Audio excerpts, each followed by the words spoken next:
It's probably gonna sound like a lot when you hear it on the other side, but right now you're hearing it in your own room, and everybody is like, "What is going on?" Give yourself a round of applause because we have made it up in the space. It is Friday, August the 20th. It's gonna sound like a lot. Let me get my sound together. This is Tribe Vibes, and we are broadcasting live across the cosmos because this is, as I mentioned last week, this is the new entry of the expansion. So this is how we do it around here, because I still got to check my sound, get things together. We also know some are just sliding in, you know what I mean? It's just like, I got to get home. Oh my goodness, my earphones are not working. They're all against me. It's all against me. So this is what we're going to do. We're going to give you 10 minutes to do a few things. One of those things is come into the space. Get out the car in your mind, get out that last crazy situation you just went through, get out of the distraction, all of the different things that are tearing you down, all of the things you're worried about, get out of that and get into yourself and just take a moment in time to come into the space and to respect the space, because what you're going to receive this evening is really all up to you. It's just for you. Every time we come up in this space, we give our all because we are giving that to ourselves. All is self. So what we also do around this time is we send a vibration across the cosmos. It's our way of being counted amongst the great, the ancestors, the beings that have pioneered this space for us and are continuously living through our DNA for better or for worse, whatever. I'm going to accept myself as I am. That's what it is. And so what we're going to do is we're going to send a beautiful round of wholeness and balanced vibrations to the world. And that is only requiring you, if you're here for the first time tonight, we also have YouTube tuning in. But if you're here inside of Sovereignty Mentorship, on this side, inside the Zoom, you can unmute yourself when you're ready. Let us know who you are. Let us know where you're from. Send your wholeness and balance vibration. I'll give it a start. I'm Seven Bomar. Wholeness, I'm in Costa Rica. Let's go all the way in. This is it.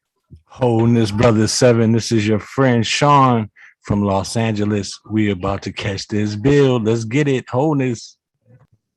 Wholeness. This is Sarah from Baton Rouge, Louisiana. This is my first time speaking, and I'm here to learn. Thank you. Wholeness, Sarah. This is Frederick.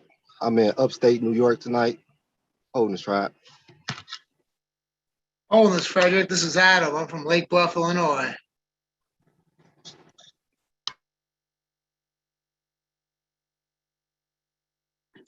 Wholeness, Adam. This is Ann. I'm in San Diego, Wholeness Tribe. So excited for tonight and to be here together. Hey, Ann, Wholeness. You know, I'm in Sarasota, Florida, about to get with it. Thank you so much. Wholeness.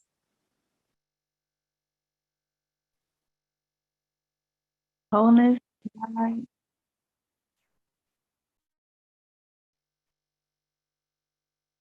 Wholeness, family. This is Joe, St. Louis, Missouri. Sending love in the space. Grateful to be here. Wholeness, Joe. This is Nadej in Costa Rica. And then wholeness across the tribe. Wholeness.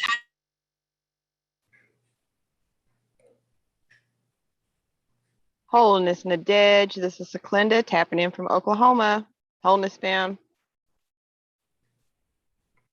Wholeness, Sequinda. This is Alex from Miami, Florida. Wholeness, Alex. This is Melissa coming out of Atlanta. Wholeness, Melissa. This is Coach T coming from the UK. Beautiful to be here. Wholeness, Coach T. No burpees, right? This is Dominic from the Big Apple. I might go do a burpee real quick. Wholeness, Brother Dominic. Brother John Tay out in Boston. Wholeness, Dante. This is Raisa Darlene in McDonough, Georgia. Wholeness Tribe. Wholeness, Darlene. This is Tanya calling in from the UK, sending the whole family lots of love and lots of healing vibrations. Much love. So annoying. Wholeness, Tanya. Roxanne from San Luis Obispo, California. I can't find it. Roxanne. No. Wholeness Roxanne. Oh, go ahead. Go ahead. All right, I'll go ahead. Wholeness Roxanne, this is Jonathan from Greenville, South Carolina.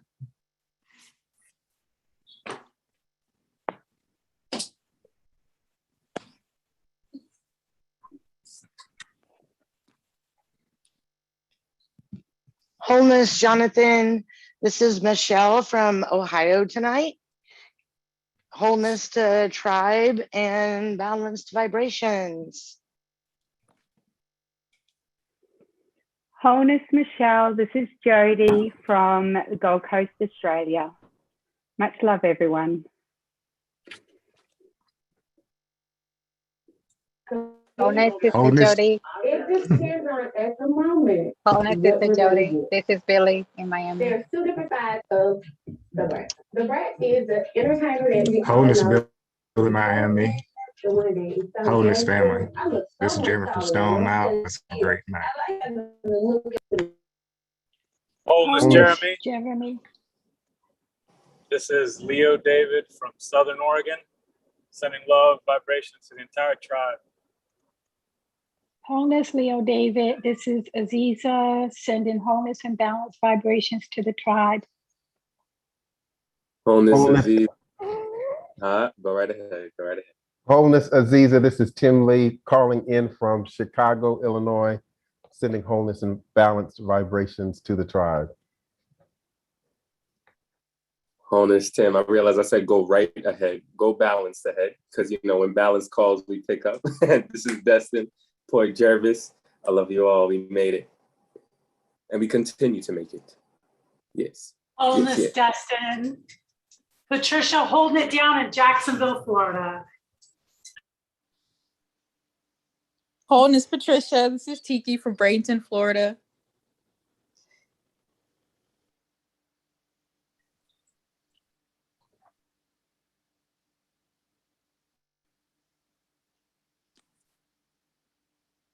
Na, na, na, na, na.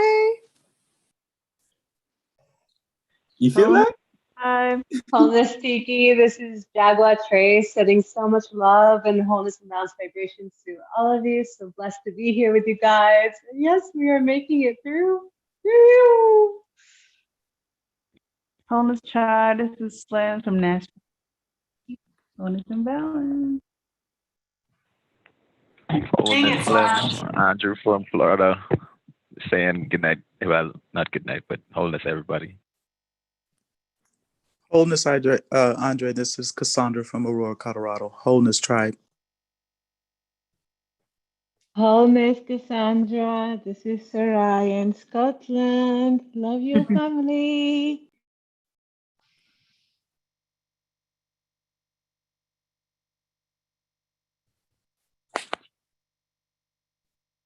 Wholeness tribe, Mike, New York. Wholeness, Michael. Go, you go. Wholeness, Michael. This is Courtney and Lauren. Hi. This is Courtney from New York, sending balanced vibrations through the tribe and the whole multiverse. Wholeness. Yes. Wholeness and balanced vibrations. Courtney, it's Lauren from Scottsdale, Arizona.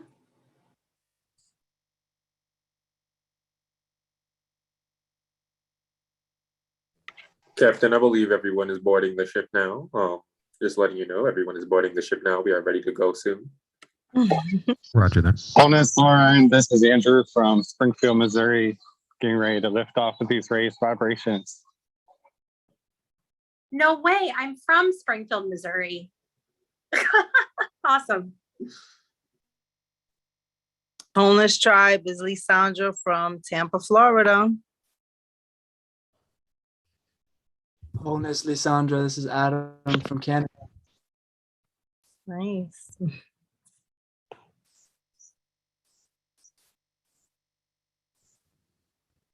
And just like that, we take off. Let me get one more second here. We are closing the final cargo hangar. The ship is pressurized.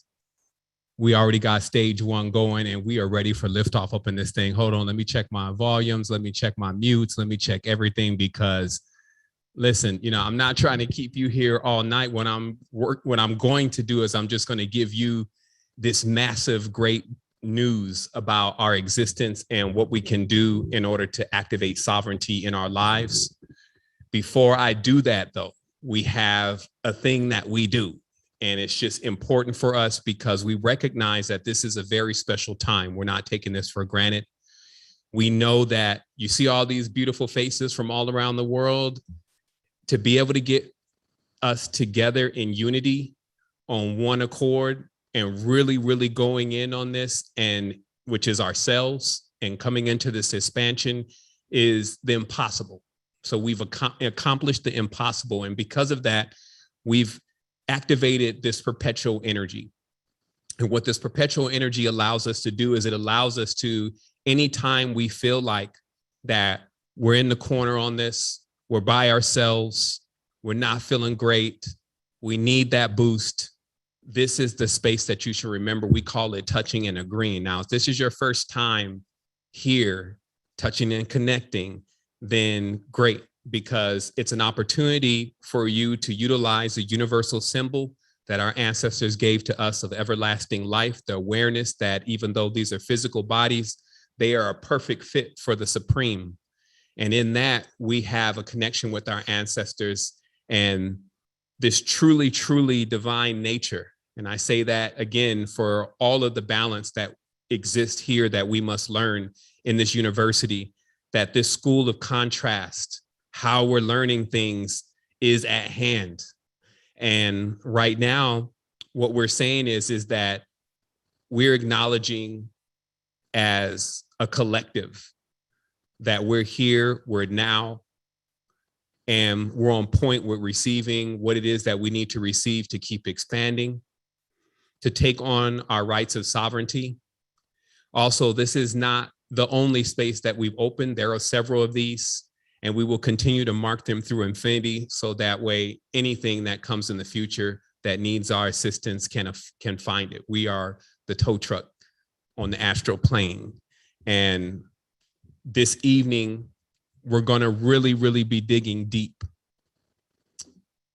I'm personally having to bring myself into the space, like the message, you know, I've been working on this message or funning with this message, depending on which part it was, for at least, well, it may have been my entire existence, which never began, but everything culminates to this moment. As you know, what I always do is when I come into space, I look to give you every single thing that you need to, whether if you never see me again, whether or not you ever see me again, you have what is necessary to continue to expand yourself.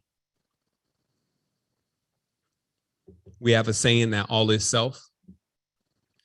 And however long it takes you to figure that out, that's how long you'll be here. We also know within our hearts that this mastery over judgment that has to come into one's being in this world is a serious thing. If we judge, then we shall be judged. And that just means that sometimes when we're just trying to get our point across, we're just trying to tell people like what we believe it is and what we know it is, we can sometimes miss the message that is coming to us. And we could do this in our personal lives. I'm not really talking about you listening to somebody else. I'm talking about you in your personal consciousness, your own realm. It could be talking to you, trying to tell you something, trying to show you something, trying to give you wisdom. And sometimes we're just not available. So this evening, I trust that, or morning, depending on where you're at, or day, I trust that you're available for this and able to receive it, because with it, you will be able to maximize at least 1,000-fold your consciousness. Now, there's some disclaimers here. Fools rush in. The first thing is your Palo Santo and your sage. You can take a breath here for a moment. This is a cult conversation. So the heading on this is Adepts only, and that's a serious heading. Palo Santo and Sage, universal elders, you'll always see them in ceremonies, because when it's time to really hold space, nothing holds space better than a tree. So if you don't have it, you have a mission tomorrow. Get back into your house, Palo Santo and Sage, clean things out, clear out the corners. Also, you know, for fun, you may go get some dry grass or something like that and just go with it, because tonight there's going to be some fire and there's going to be some purification happening. Some things may sting, meaning sometimes when someone calls your name out directly, it just kind of throws up an alert. You know, it's like opening up a wound at times. And what we are here to do is we're here to get some betadine in that. We're here to get some nice provolone iodine inside there. We're here to clean out those wounds and refresh the situation, so that way you can arise valiant, because we do need you. You know, this whole thing is wild, because it's like seldom do we express how much we truly need each other, especially when you start talking about things like sovereignty. You know, sovereignty is, oh, I'm by myself. And that's just kind of weird, because you're never by yourself as long as you're taking breaths, right? So I have this vision, and it's where all sovereigns sit in a council. And they do that because there's a time for unity, and there's a time to really, really see that what we're really dealing with, and you're going to see that more and more this evening, and solutions, what we're really dealing with is going to take all of us. I'm telling you, let's just put it in a simple context. You go out in that beat up car. At one point in your life, you may have had one. I've definitely had some beat up cars early in life. And this thing, which always breaks down somewhere around the same time you get paid, breaks down in the middle of almost nowhere. And here you are trying to figure it out. And then, you know, you see some folks passing by, and let's say you stick out your hand and you wave like, hey, I need some assistance. Are you really that concerned about who pulls over and renders you assistance? Are you really as judgmental about what color they are, what clothes they're wearing, what sex they are? You know what I mean? What is their preferences? All this kind of, are you really like that? Or are you trying to get some assistance? And so that's the reality of life in existence, that no matter how sovereign you become, you will always want to sit at the table with more sovereigns, because it actually means something. And in a dimension that is almost devoid of meaning truly anything, because the loss of meaning has come about, then we can cherish these things. So I also want to say this is a part of a series. There was absolutely no way with what I'm about to bring that I could bring it all in one night. I have a body of knowledge, a series of canons, and I'm scheduling that out over these next weeks as it's unfolding in sovereignty mentorship, and a little bit on YouTube, you know, dripping it here and there, catching the synchronicities with those that are breezing through and hear the message and know that it's time. Like, all of us have to stand front and center as ambassadors of this cosmos. And if there was any excuse, the ecosystem solved it. Secret energy, it addresses everything you could think is a problem, and it's right at your fingertips. All you got to do is invest the time, which is your energy. And from there, it's going to flow. I never saw anyone in this last 12 years that when they were truly about making some change in their life, that all sorts of stuff started coming to their assistance and to their behalf, because it's a frequency thing. And once you get around others with that frequency and with that resonance, it just builds. So we've been building for a long time. And because of that, we've sought out to actually put this body of knowledge somewhere so that others can get it. That's the InterVersity. So you're participating on the YouTube side tonight. If you're just diving in, or you see this in the future, you're participating in something that has a lot of intentions with it. So the next disclaimer here after Palo Santo and Sage is that no children tonight. Even they have a setting on YouTube. They say, is this safe for children? And the answer here is no. So if you came in tonight, because we do, you know, not all of our builds have disclaimers on them, but we're mindful. So I know some of us come in with the kids and like, yo, you know, my kid needs to learn this. You know, this is hardcore parenting, right? And this is not that conversation, because there are going to be things that we discussed tonight, as it's mentioned, that are about being adept, which is adult. If you notice, those two words are virtually the same. So I'm going to give time to clear the space. I'm going to actually give it 1.5 minutes so I can go ahead and make sure that my audio on the side is clear. And then we're going in. Wholeness. 1 second.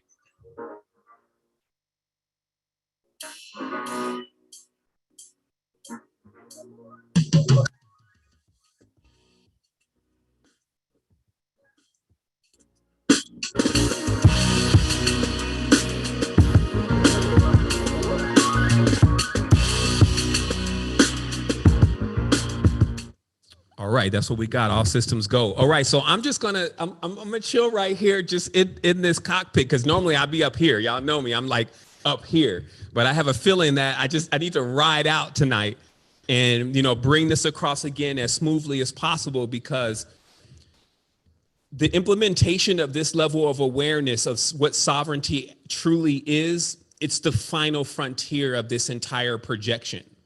Once one starts dialing it in, it'll click. Everything around you is made up of certain laws and rules and principles. And when you know the algorithm to those principles, you'll see what I'm explaining tonight everywhere. And also, as you solve yourself and release yourself from your prism or prison, then you'll also be able to bear witness that what I'm saying is true. So this life, I've had the unique opportunity of being in and outside of time. Just in seeking that one question, what happens when you die? Since I was young, it's culminated. It's like an intention. It's like a continuous knock at the door. No matter what I get, no matter how many people, no matter how much money, no matter how crazy it may get, you know, the sorrow that can ensue from stupid things happening, I've had it there with me in every single moment. Yeah, 7. But what happens when you die? And so because of that, when I had an opportunity in life to begin to really focus on what is the true answer to that question, not what is this book that makes me feel good? What is this guru that's saying all these things? And, you know, I'm looking to the great beyond, and maybe I'm gonna do some breaths. I need to know the factuals. I don't believe I'm the only person that's ever asked this question. And of course, with the answer to that question, one learns how to defeat ideas of death, because it's not even real. So I will say that again, that this is a part of a series. So what we're doing today is we're laying the groundwork for the power and the awareness that is needed to become a sovereign, right? So the first thing before we even start setting up anything, building anything, creating anything, is we need to check the foundation. The foundation is the only created thing. And when you realize master knowledge, you realize that everything is an accumulation, right? So it's a build in itself. It's strata building up on itself. It's elements building up on itself and then reacting. So that is the created portion of this existence. But when that's not there, there is no such thing as a creation or a creator. It's the beyond. It's the reason that's not comprehensible. That goes beyond the mind. It's important for there to be a space beyond the mind. Even though the mind is very powerful, there needs to be something beyond the mind. So when we try to think of, you know, where does nothing come from? Or where did the first thing that was the first thing, where did it come from? There's a meltdown there, because there's a different realm of awareness and existence. That there is no time, there is no real death. So in that space, there is a great deal of secrets revealed. And the benefits of being a bridge for humanity and for all of existence is you get a chance to cross that bridge and then come back here. I'm not the only one to do it either, but I will tell you that just because you can do that, you may still be sitting there with 20,000 views or max. You may still be sitting there dealing with how to pay rent. You may be still dealing with certain things until you learn how to actually apply the knowledge and the wisdom that you're given. So I'm saying that just having books and stuff, just having certain levels of knowledge and all that kind of, it means nothing if it doesn't come into application and if you don't take it into your heart. There are people who study for 12, 13, 14 years. They know all the ancient languages and everything. And it just, what I'm going to be talking about tonight, it never came across their mind. It was because in their mind, they are compartmentalized, right? And so the things don't connect. You may not think, oh, wait, is this the same person that I keep seeing? Like I cracked the whole Jedi thing and cracked the whole Thoth and all of that. It's like, well, wait a minute, this is the same story. How can one not see this? And so to answer that question, all I got to do is go back to me when I was 20. I'm not trying to go and find somebody else to make an example out of. I'm gonna go back to me when I was 20 and someone was trying to tell me something that was spot on. And I was like, I already know everything. Actually, you know, I got a whole other plan. And you just be sitting there. I always watch like some teenage cats and I be talking to them sometimes. They just go right into it. They just got it all figured out. And the same thing with kids. They just got it all figured out. And then they even say they've done things that they haven't done before. You're like, you cross the street before? Yeah, I cross the street all the time. All right, go ahead and cross the street. It's like, okay, I guess you never crossed the street. Why did you say you did? You see what it means? So there's this thing that's going on. And that to me, I call that the jester or the joker or junior, as I call him, because it's all JR. What this basically is like the son of God kind of behavior. Smile now, cry later kind of things. Putting what you can do for today, for tomorrow, this kind of energy, right? So we have to be mature in all of this. And we have to see, okay, I need to stand into this. And I need to also realize that maybe I've been engaging in some of this. Maybe this is me we're talking about, because, man, when you're by yourself, nobody's hearing you cry inside. You have this responsibility with yourself to make sure things are in proper alignment. So if you're constantly reflecting, especially on broken pieces of glass or beings that don't even know who they are, and then you're using that to define who you are, then that's going to lead you into some distortion. So we're here to clear that up, because obviously right now, the levels of distraction, the levels of fear, the levels of hypnosis are at an all-time high. I mean, something's up. If you didn't really see it all in the last, 10, 20 years, maybe you've been watching this, that every time something massive is going on, there's tons of distractions. And there's never been a bigger distraction for the world. As I say before, the reason why I'm still optimistic is because, man, these folks had everybody putting on a mask in a week.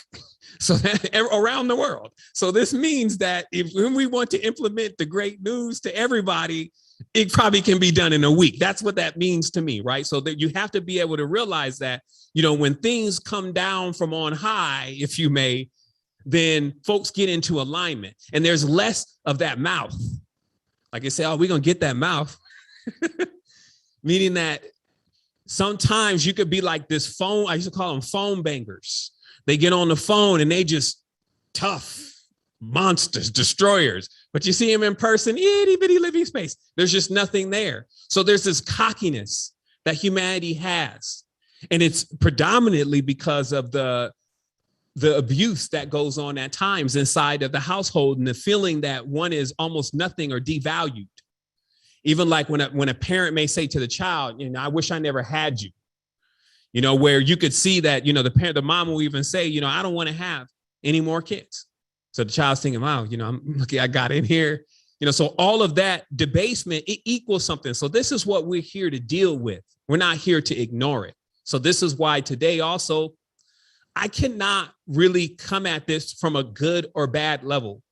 If I throw myself into that, like, here's the good one, here's the bad one, it's only going to conflict me. It's not going to allow me to be direct and to be straight. Why is that? Why? Because I've worked with this for a long time. When I go ultra good, it sets you up for the baddie. You're just like food for this thing. And then when you're so negative, it's like you become it. You see what I mean? So there's got to be a fine line somewhere in there. But if I'm having this build and I'm talking about certain things, I'm just going to be going from pillow to post, burning up all my energy. So how do I come into that median, that arbitrator? So truly, the way that you reach that is to know the secret about what we're calling good. We'll just use that word right now, even though the word good is a root to the word God. And the word God is a root to the word dog, and the word dog is a root to the word og, and the word og is a root to the word G. And all of that actually means something. But in the language that we speak, it would take me an hour to re-articulate and remove around words. So we'll just say what people think is good.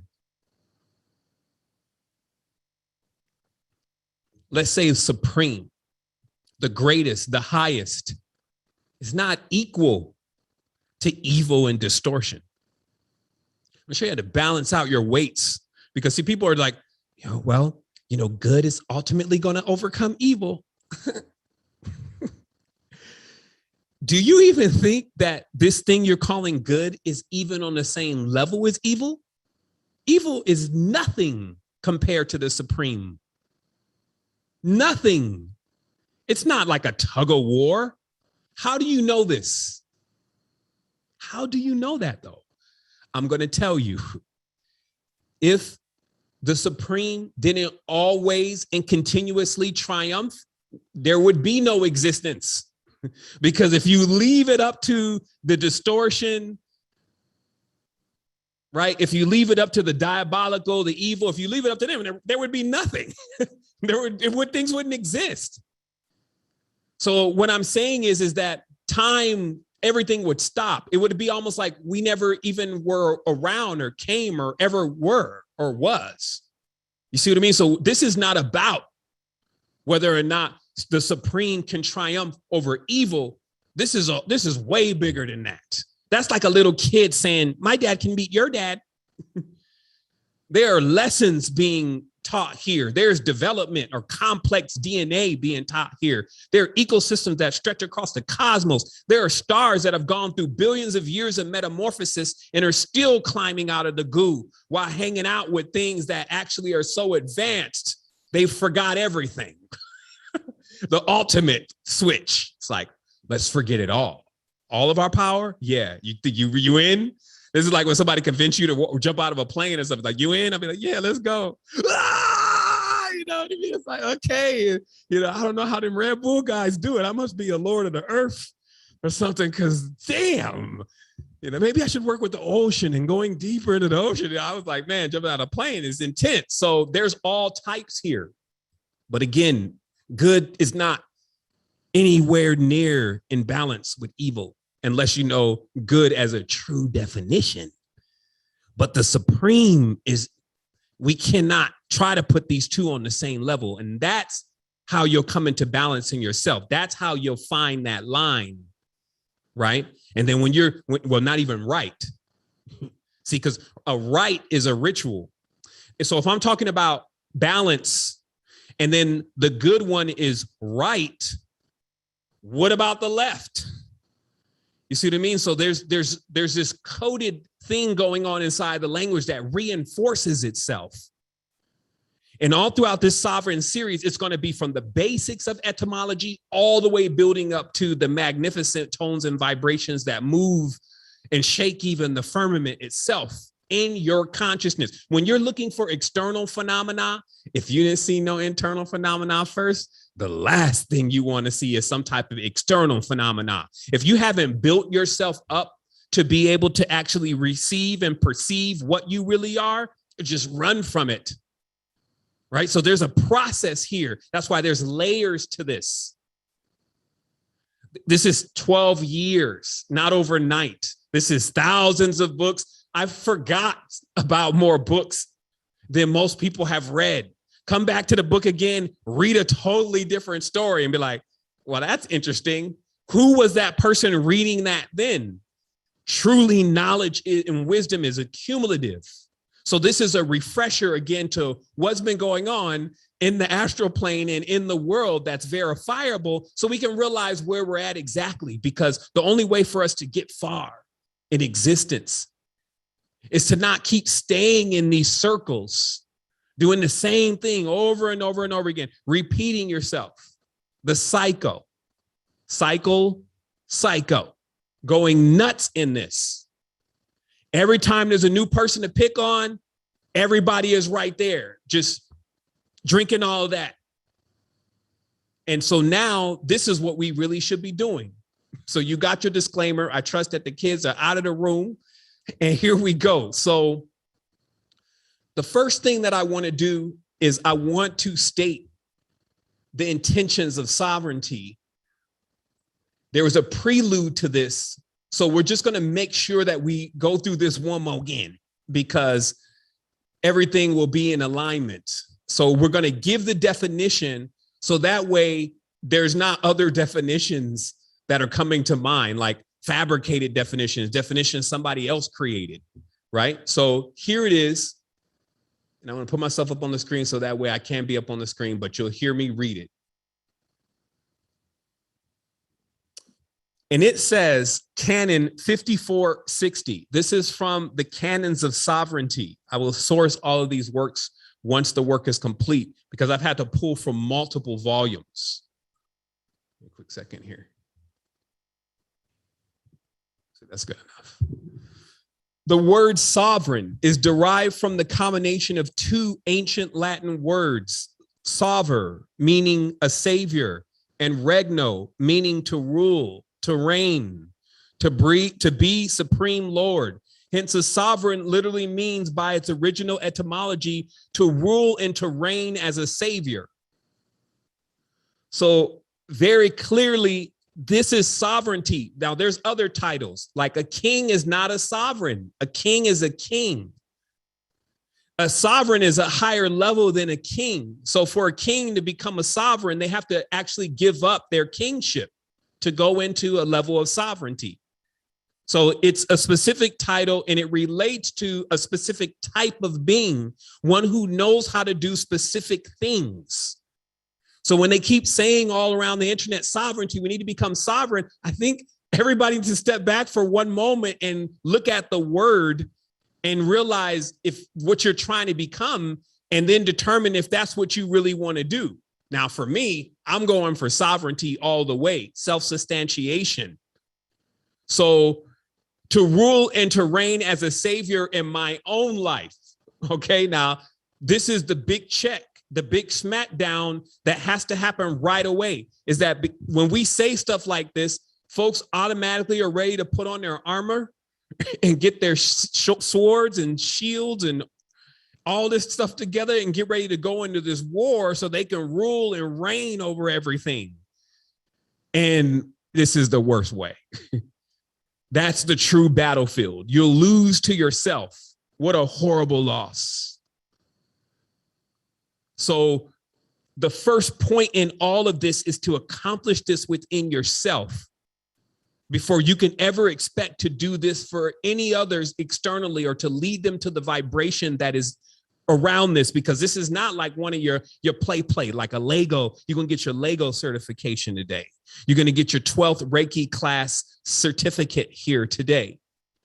Like, and they're just passing it out. That's not what sovereignty is. Sovereignty is something that you earn and you hold into and you stand into yourself.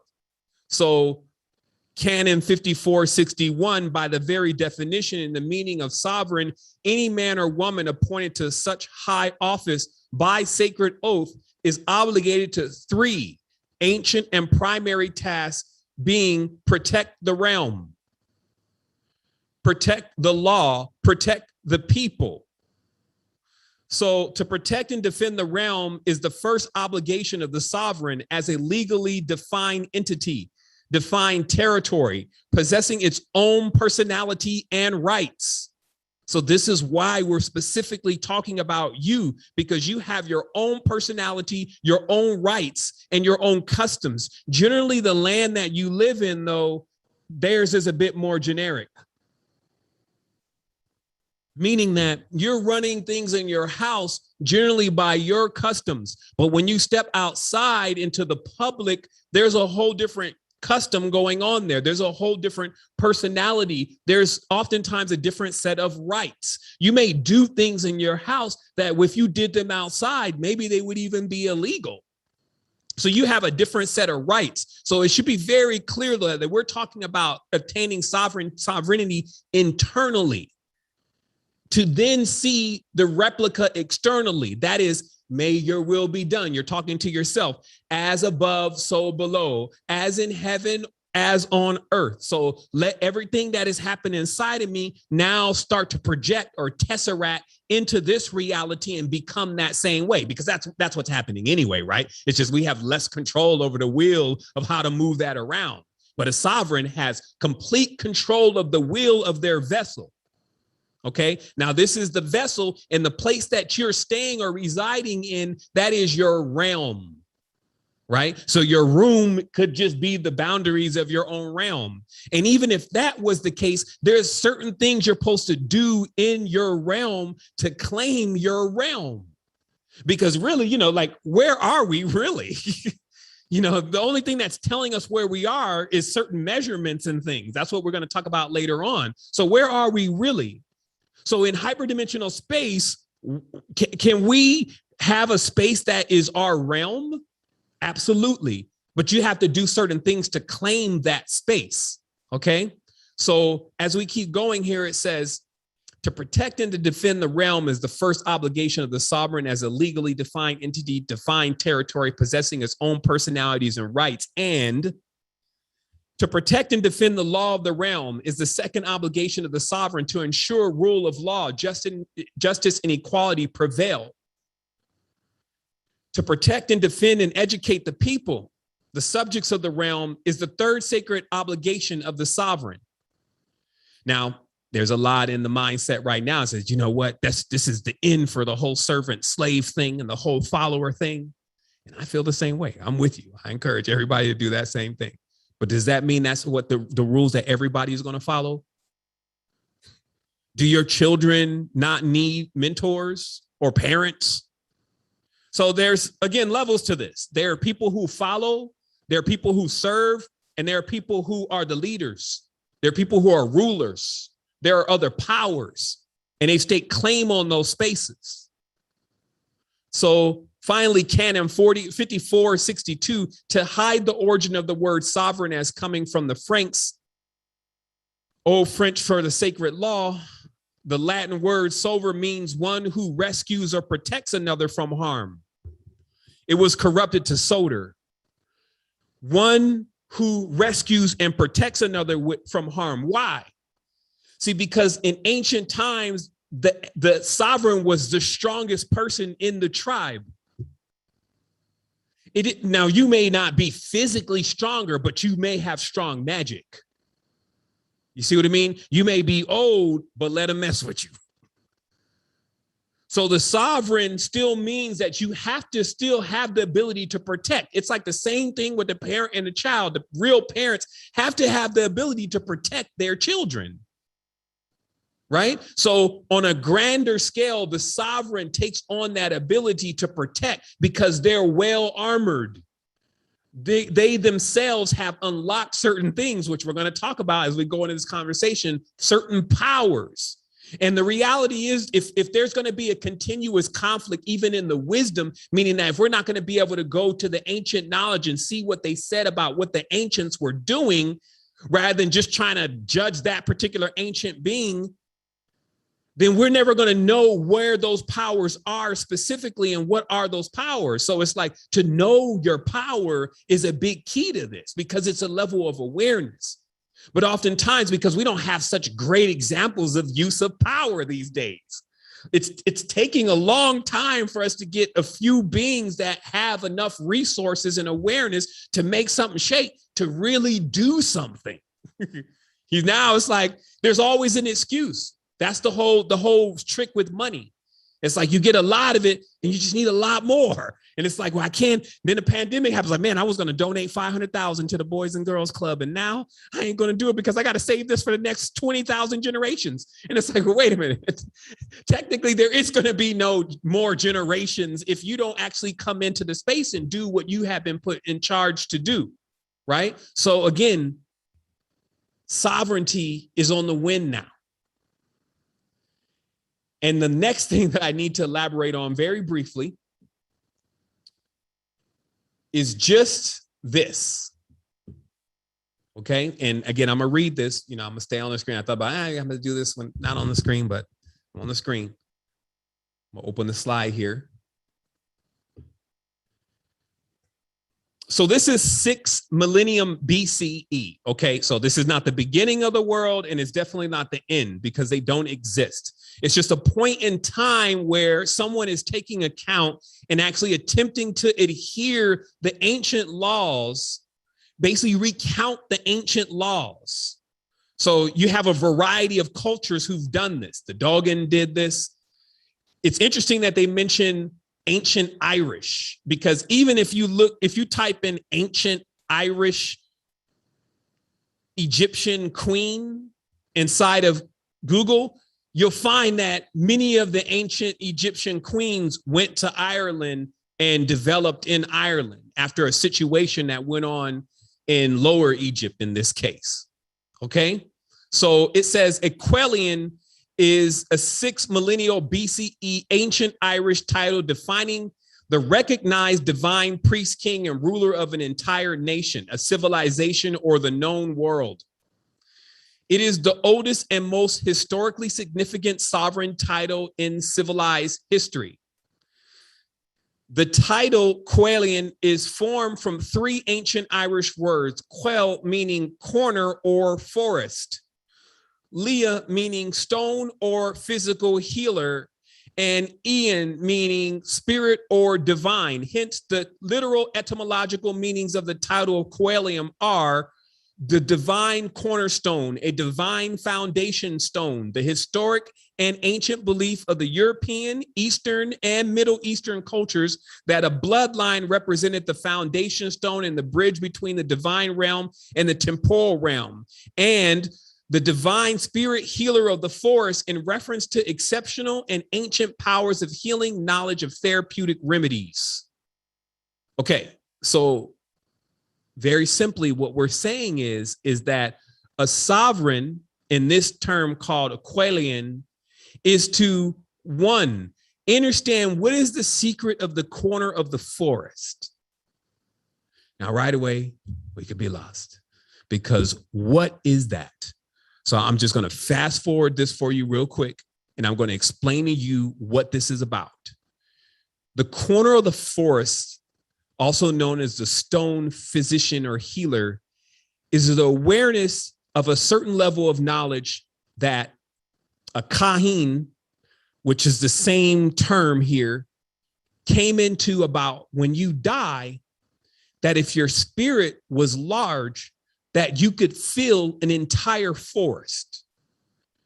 So what this led to is what was called the enchanted forest, that the soul of the kain lived inside of the forest and could manifest as any animal in the forest. Some saw it as a green man, some saw it as a blue reindeer. It could manifest into anything, just like that scripture says, whatever they wanted to see, that's what it became. Now, it explains to you that this knowledge, as I mentioned, the stone is also a relationship to the bones, that it's true that granite even, which is what you're seeing most of the statues in Kemet and in other places in Angkor Wat made out of, are actually the bones of the primordial forces.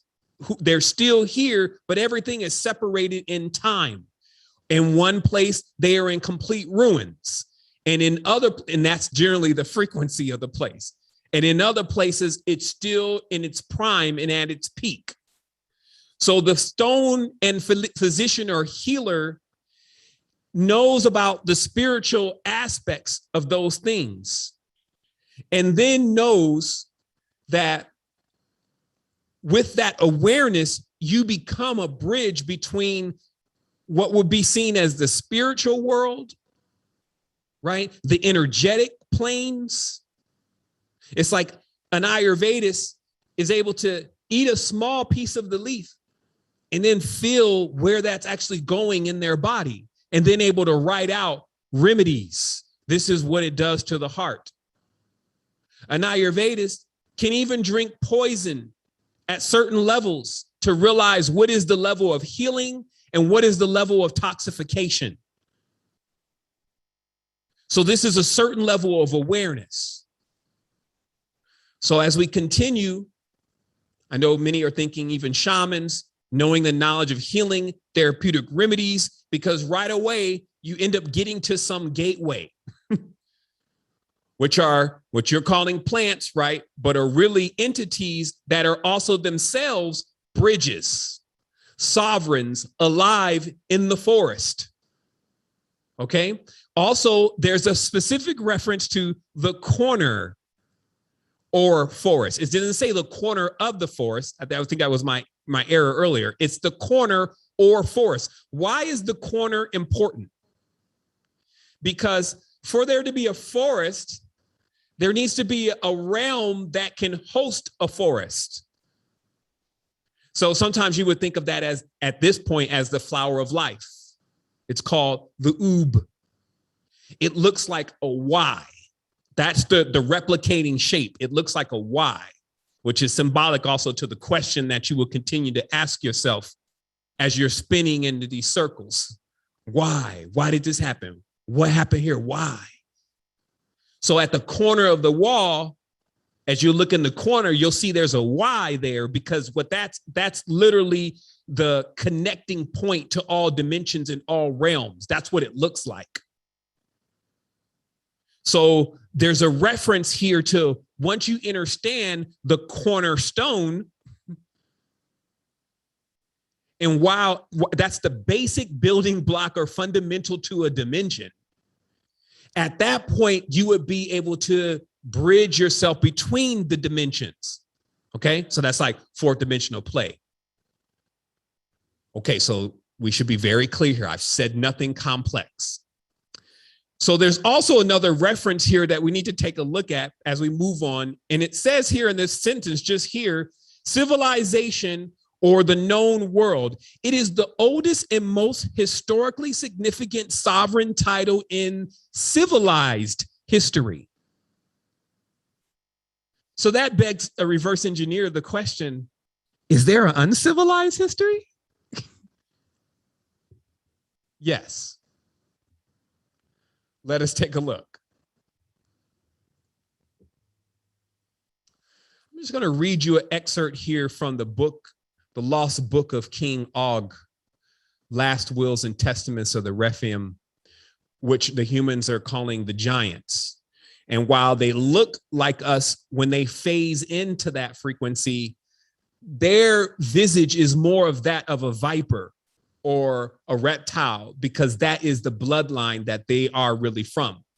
It's the one strand DNA that keeps being ignored. It's a predecessor. That's why even today, when they're doing building with DNA, they will generally start with a base pair, or excuse me, a base reptilian gene and build from there, because it's a base building block. Sobek, the crocodile. So it says here, Letha, Queen of the Rephaim, and I, Og. Now, let me just give a little context here. Og is also the father of Gog Magog. Now, when I say father, also remember that in a lineage of an unbroken chain or bloodline, the same being is inhabiting the same next being and can have many of itself.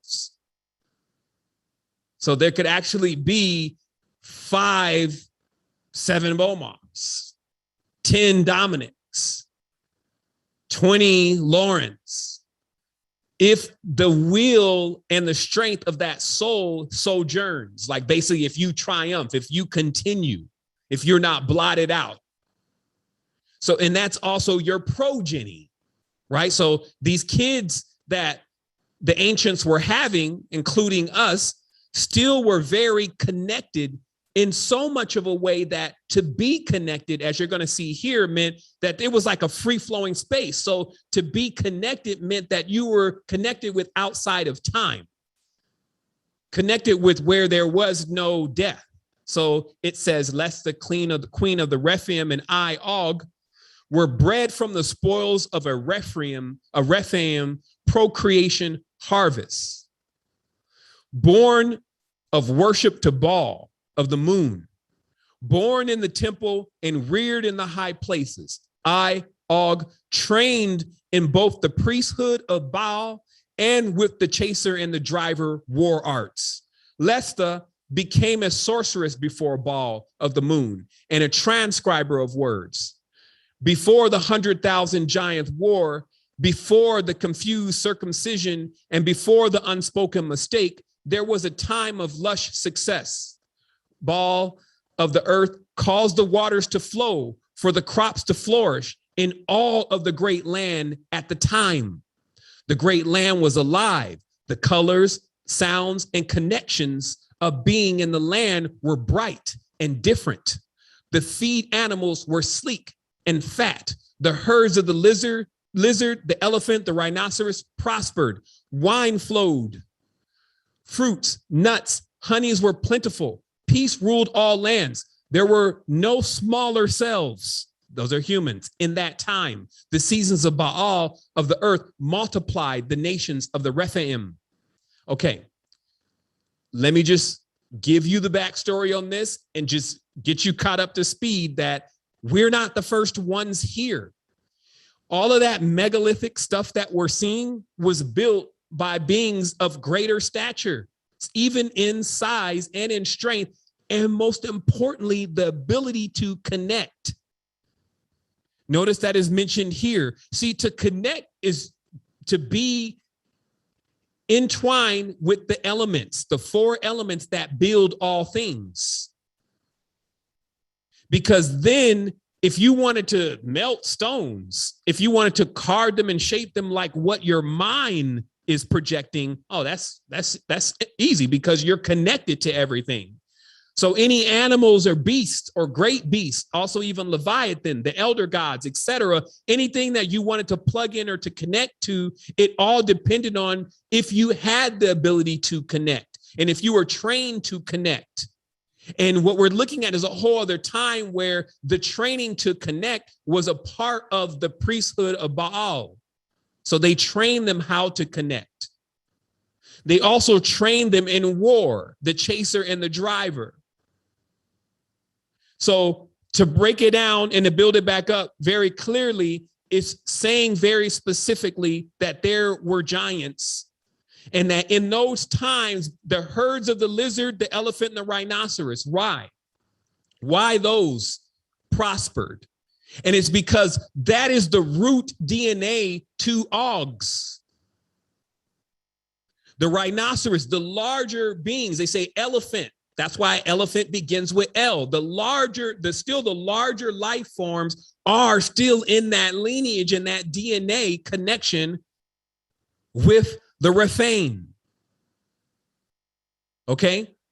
So, and they're mentioning also things were going well. There were no humans then. So also going well is wild for us. Let me go to my next slide. Because as I said, was there something before civilization? So let's look at this one thing.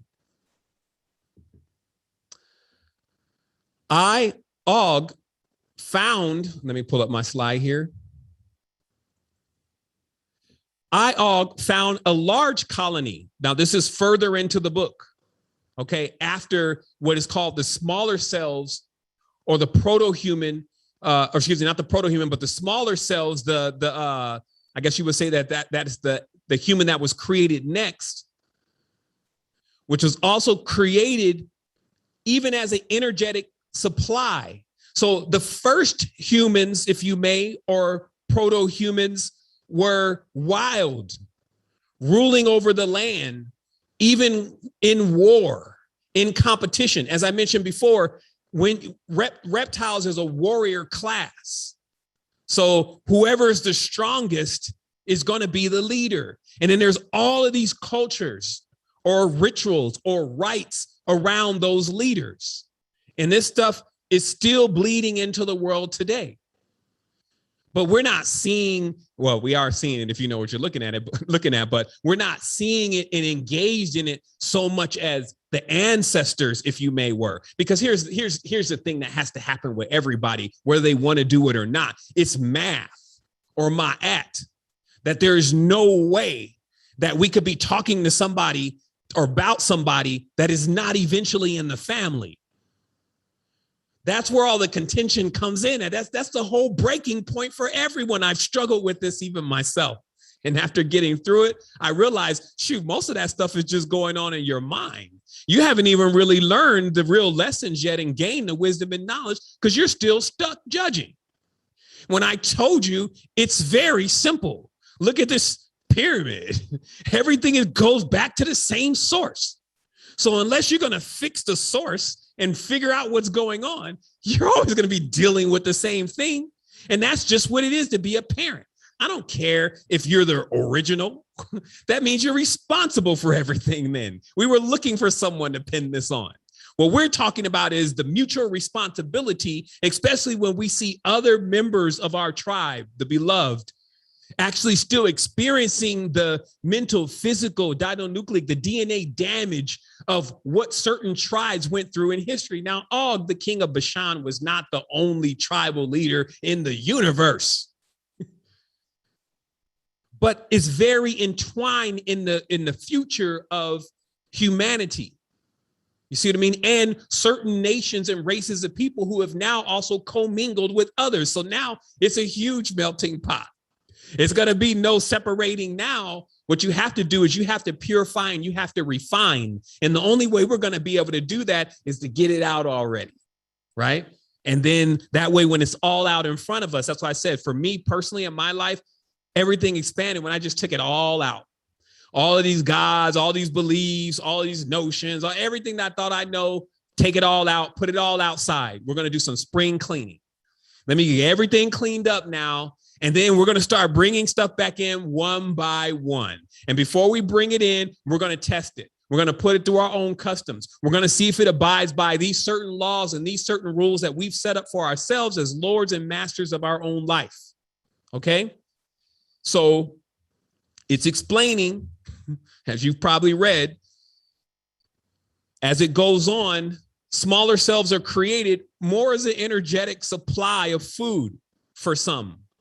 It says, in my kingdom, a colony of smaller selves riddled with Rephaim, evils such as murder and rape as they enslaved and harmed each other. So this meant that right away, when you begin to, when they started these genetics blendings in this Genesis, as you may, it was producing lots of evils, ignorances. It says King Og was not deceptive or crafty with the smaller selves as Nimrod was. So this is like, I'm not as bad as he is. Smaller self adult males were struck down and eaten in the open. We chose not to hide our hunger from the smaller selves. The Rephaim priests of Baal decreed in all lands were not to feast upon the smaller self females. Smaller self females became priestesses and wives and concubines of Baal, not to be known by any member. So also to be very clear here, Baal is higher than a Rephaim. The Rephaim worship Baal. So the Baal already told them, look, the girls are mine. The chicks are mine. You could do whatever. And because the Rephaim were like reptiles themselves, they fed on meat. And this is where we get Canaan from, also known as the Canaan Baal, a wolf god. Okay. Now, the Canaan Baal, if you see the word, is a cannibal. Now, you may be thinking, wow, this was a long time ago. Damn, this is atrocious.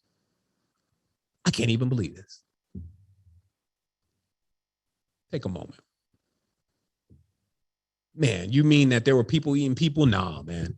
Well, I heard that there's some people out there, like some of these tribes, and they're still eating people, right? That's not what I'm talking about. What I'm talking about is not only that, but also still going on right now, and people didn't even see it. Cannonball. What does the word also say? What is a cannonball? See, during the time of the sailors, because those who ride the ships are basically those who ride the ships or the shams, those are the ones that come in and out of reality. So we're going to talk about that here in a moment, but the as below version is a ship, like an actual ship that just rides across the ocean. And back in this day, the most destructive thing that you can have on a ship was a cannon. And so a cannonball was literally, again, seen to be the thing that causes destruction. But still people may miss it. They may miss that it's war. War is cannibalism. We're killing ourselves, and we're basically eating someone else. We ate their life. We took their life. Okay, rewind it again. Let's just make sure you're very clear here. Cannibalism is to basically to eat your own kind, to kill your own kind. Are we clear? So war is to do that. So because wars still take place, the worship of Baal is in full effect, because that is what that connects into. And when you know these codes to the cabal, then it opens up a level of awareness. And as I said, you'll see it still happening. That's why I'm saying people are getting this thing now. Now they're being lined up. You know, there's a lot of atrocities and things happening. There's some real stuff going on. And meanwhile, la-di-di-da, folks are still joking around, still playing around just to stay sane. I need to go have some fun. So we need to address this, though. Somebody's got to address this, because this is about magic. See, if we're talking about, that's what I'm saying, like when you walk in on a session with folks and, you know, they may be talking about guns and knives, right? So then you got to figure out what kind of guns and knives you're going to get together. And that's that level. But what I'm saying is this is magic. These are rites. These are rituals first.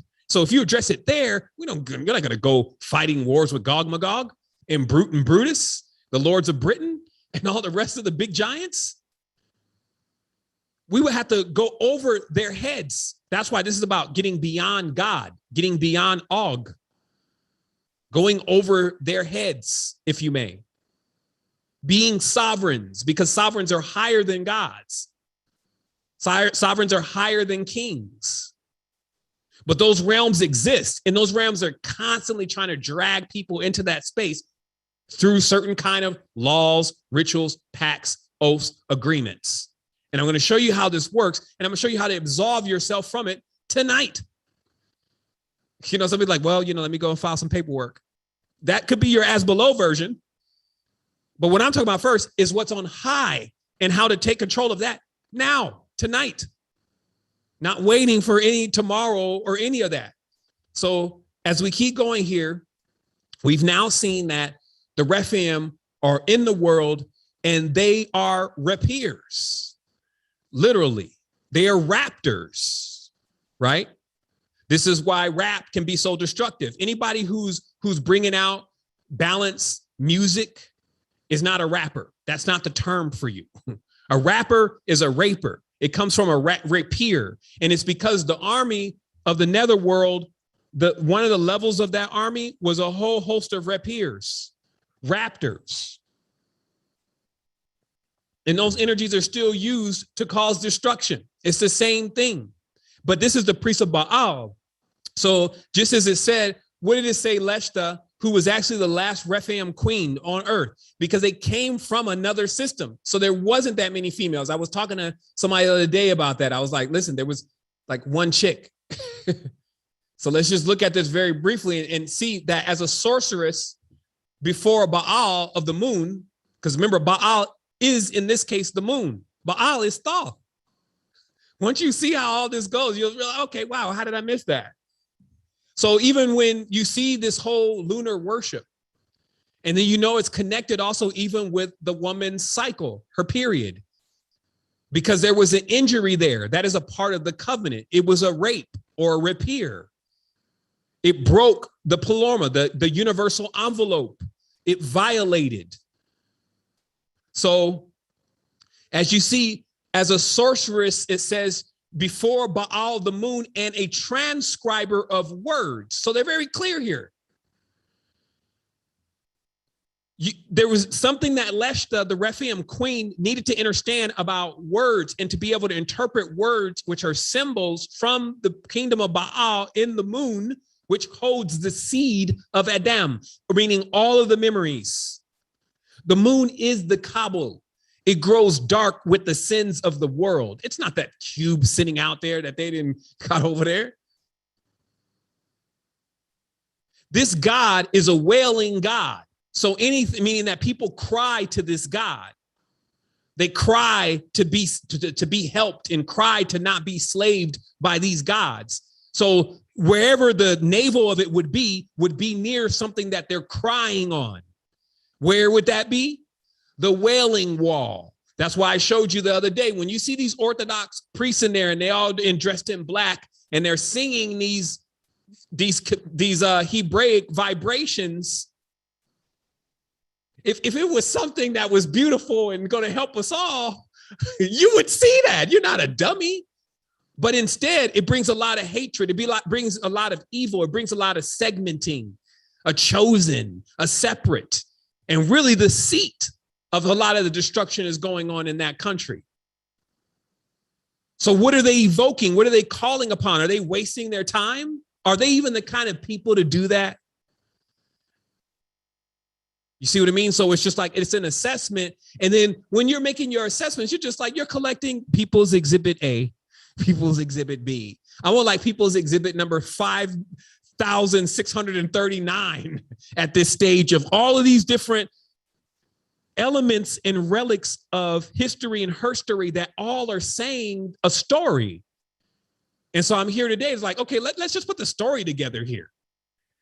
So as we keep going, it says, well, there's an awareness then. So now you get that what wild is, what civilization came to change, because there was a time that the Rephaim were no more in this realm. They entered into another space and they became the dead gods, meaning they went to the underworld. It's a direct, anytime they're talking about death, death is an underworld word. So they became dead, but dreaming. That's a signification of a different type of frequency, like theta.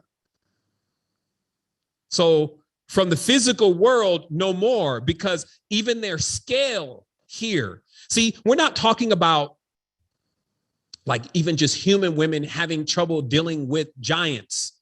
We're seeing a replication. So Earth itself had an issue dealing with the Rephaim. It was a labor for Earth.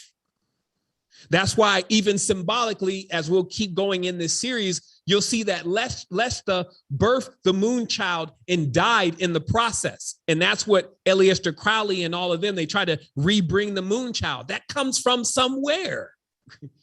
Thoth is the god of the moon. Anubis is the wolf howling at the moon. So let's keep going. So now we'll see here that there's a second creation. There's a dual world, okay? So that's the awareness that we're looking to seek here, is just for you to realize that there's at least two worlds. At least two. Now, the reason why it's the number two is because everything is a contrast. And so you're just trying to find the balance. So basically beyond two, there is really no numbers. We can create more and more numbers. We can create more and more theories and everything from that. But basically, it's just two forces here. That's why life comes from two forces, a male and a female, split, right? So what we're saying is very directly that there was a division and it created two worlds. So symbolically, that is that there is a proto-human, i.e. reptile, and then there's a human that comes after that is more of a mammal. Right. And so when that one comes next, now it's like there's an old world and then there's a new world. So that means that there's two worlds. OK, now symbolically, this is why when you divide the body in half, there's a whole nother one. We got two ears here. Why not one ear? Imagine us just walking around with one ear, one eye. half of the teeth. You know what I mean? That'd be pretty interesting, right? Or maybe not. You'd be like half magic. So the reality is that there's a second world. So let's look at it, how this starts to break up, because see, you'll see this in primordial times. But then if you see, because it's an algorithm and it's playing out through everything, you can begin to match all of this stuff up with everything. So just look at this very briefly. This is coming from this holographic culture. Politics. So this is like there's a dual world, right? So this is why everything in the world is divided into two different sections. You have this upper and lower house in politics, right? And Pierre writes, this is the angelic and the human power structure. It's bipartisan, originating from the seraphim and the cherubim dialect, right? So this bipartisan thing, as I said, rep and dim, reptiles and Republicans and demons, the Democrats, right? So their bipartisan thing, though, is still that the reptiles or the ones in the Republic are still higher. They're closer to Baal, right? They are what's seen as purified versus the cherubim are fallen, basically Nephilim. And so they're responsible for managing all the earthly affairs, right? And these two, they're constantly at conflict with each other, but they have a covenant. And we'll explain that here in a moment, because we're not in that covenant, meaning that they have an agreement with themselves, and it involves us as being stupid, being dumb, being food, being brainwashed, being hypnotized, being sacrificed, being burnt like a Holocaust, all that kind of stuff. That's in the covenant. That's what they're sharing together. So as we're seeing here, it says there's a legal and there's a high and civil courts, right? So operating both as separate and interrelated entities. These two different legal systems run parallel and are self-regulating. The high civil courts, coordinate the laws between the angelic and the human lineage. A bifurcated authority, a control apparatus which governs and represents two distinct regimes. So that term is the gubernatorial, right? The governors, right? And they're governing with an edict or a decree that is coming from on high, basically a canon or a papal bull, right? Because remember, these are bull gods. This is why, also meaning the ones that run the lower levels are the bull gods. That's why the Sumerians still have the horns, right? And this is why what runs the lower level, the bull. Everybody's always looking for the bull market. You go out where all the money is being run, it's a big bull. People pet that bull sometime, even to try to get wealth over in New York, down on Wall Street. You see what I mean? So that's still the bull. The bull is responsible for the currency. Now, here's another thing that goes very deep that I may have just already blew through and forgot to mention. The king in the forest is capable of making life spring forward. Okay? This is a very important part to get, because all of occultism won't make sense if you don't understand this. The green man, you know how they show him, he's got green face and green leaves and green everything all over him, right? And it, for the people who were worshiping it, said that it was some kind of fertility god, that it could make the land green. And that's why it mentions, hey, when Baal was worshiping, we were worshiping Baal, everything was going well, we were giving all sacrifices, the whole land was abundant and green. So a lot of times we associate green with being good, and we would probably be right, since good is the name of Gog. You see what I mean? So you just get wrapped up into the same wonderland again. It's just an awareness that the energetics that you're seeing flowing through the space are actually really the energy of beings. And people who are in certain lands now, as the lands are divided, there are certain energies that are residing in certain lands. And in certain lands, people were doing certain things to keep those energies fed. They were even pouring blood in the ground and all sorts of stuff, doing different things on the land, like they call it the fog of war, when a blood-soaked field after a battle.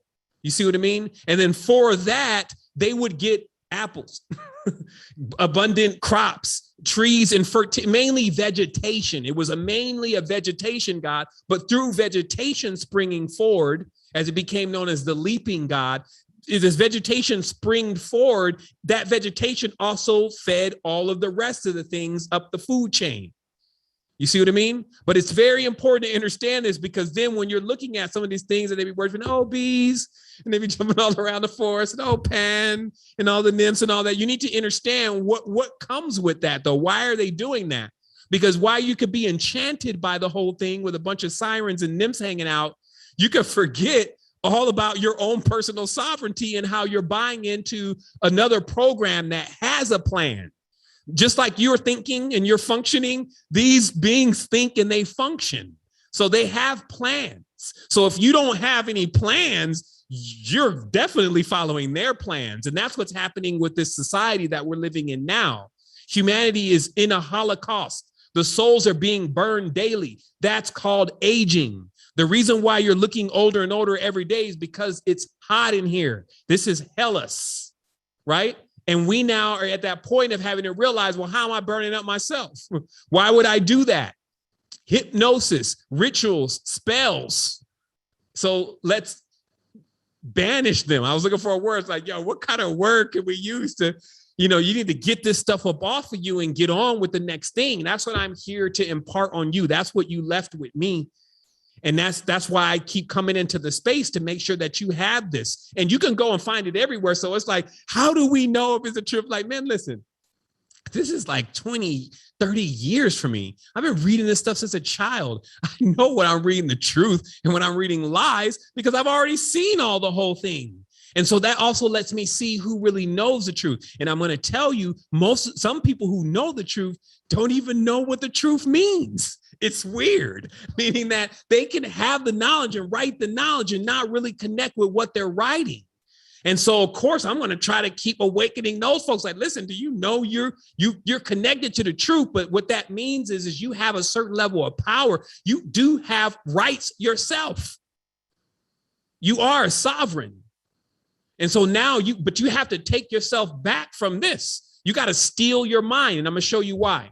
So it goes on: religion, inner and outer mysteries. The inner and outer mysteries describe respectively the secret teachings behind God, contrasted with the literal interpretation of the scripture, because obviously the real secret about God is totally different than what everybody thinks God or Gog Magog is really about. Right. And then it says it's edited. The religious discourse within the inner teachings enunciates the scatological tradition, the basis of the human civilization and development, which is basically the scatological ship.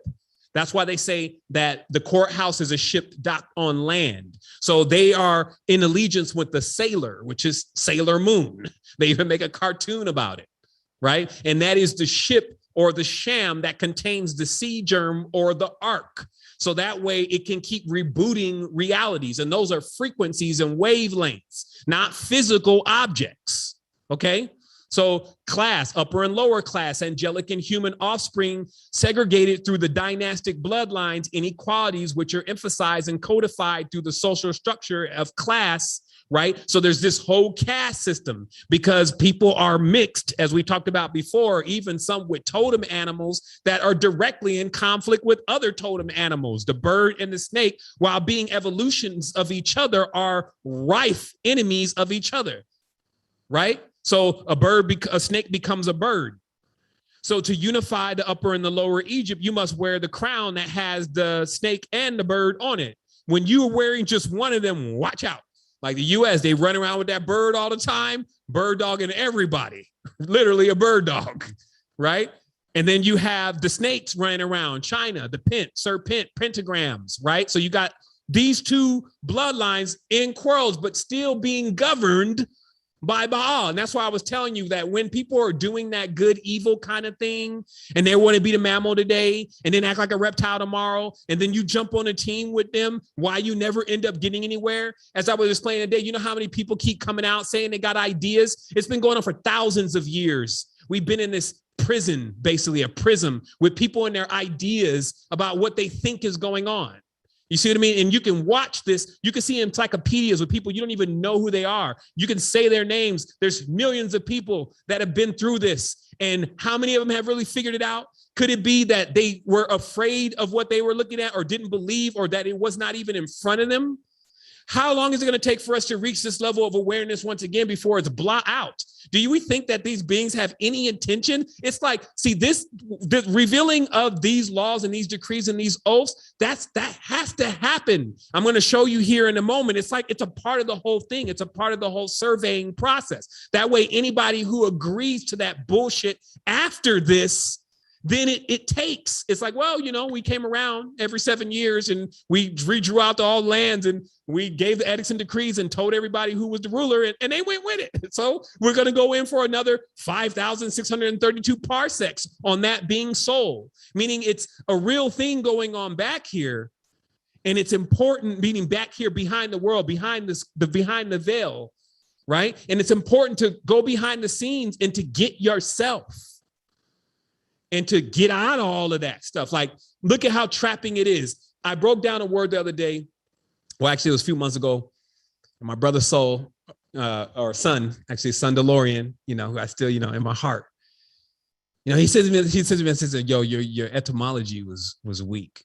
And he was talking about my etymology on the word freedom, right? And he just, you know, he had to get at me because he knows that we come from the ancient school of etymology. So, you know, I normally go in about a word. I can take any last name and show you how the whole last name was constructed and what it all means, right? So he's like, what is it? Why are you decoding this weak word, man? It was weak.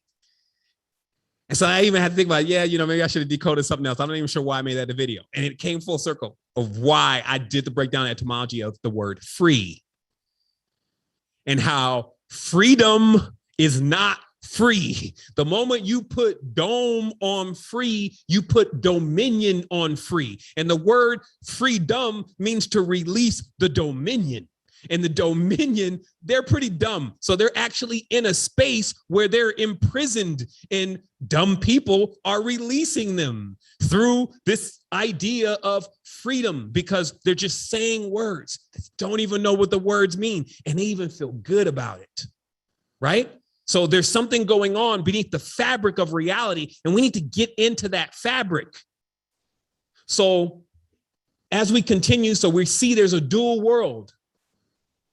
Let's look at one more thing then. Now that we are aware there's a dual world, and this dual world is being governed. And so there's leaders of the governing of the dual world. So look at it, read it. Holographic Reality, Pierre Sabak, after a Masonic fresco showing both Euclid and that old Python. I told y'all, you can look at the first recordings before having any of this knowledge. I told you Pythagoras was the reigning lord of the serpent world, right? That old Python, Euclid and Pythagoras in this image. Euclid encodes the human knowledge, right? So the as below, you know, the basic blocks and stuff, the pyramid, you know, you got the square, you see the triangle. All right.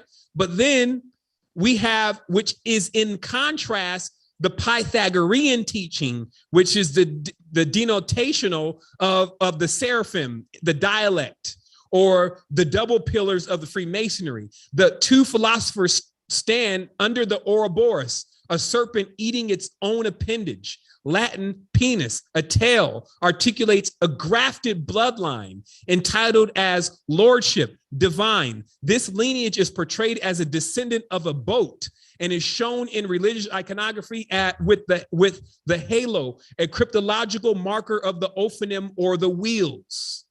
Okay, so very clearly what we're saying is that Euclid was the initiator through the Euclidean solids. That's like trying to teach someone the basic building blocks of even building geometry, how to make buildings, right? While Pythagoras is teaching Rephaim knowledge about dimensions and about mathematical scales, tones, frequencies, right? Pythagorean monochord. So let me just make sure I'm in order here with my notes. Yes, okay. Let me drive. Let me hit this thing in reverse a little bit, okay? So actually, you know what? We're right here. We're right on point. Okay, so what we're elaborating on here, because we're not going to exhaust this. We got to drive back around this in about a week, or I call it a strong. They call it a weak end. I call it a strong front. That's the difference. You see what I mean? It's just looking at the words. I'm tying stuff up here, but it's a strong front. So we keep going. So this is not the time to completely decode that old Python and Euclid, right? But it's an awareness that there's a dual world going on here. And that world is so cliquish that there's literally a different set of instructions for each world. So there's a world of initiates, which would be like, as we're seeing here, there's a spiritual or esoteric level to this, right? And then there's an exoteric level. So this is where a lot of the confusion comes in about the meaning of things, because things have a dual meaning. There's a base meaning, which almost bears no similarity. It almost bears no similarity to its higher or occult meaning, except to the adept, meaning to have the vision to be able to see what's going on in the distorted space and then pair that with what is going on high is an indeedly difficult talent and technique. It's called discernment. Okay. And one is to work with their discernment and work with their faculties to be able to discern, because when you can discern, you can see things. Like the world is always revealing itself. So you can actually see things, even in people, twitches, the way they move, all sorts of stuff. And it's just talking away. But if you don't speak that language, then you don't see anything. So continuing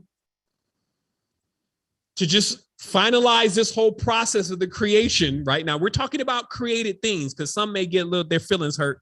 Be like, well, you mean the human beings are not the shit? I don't believe that.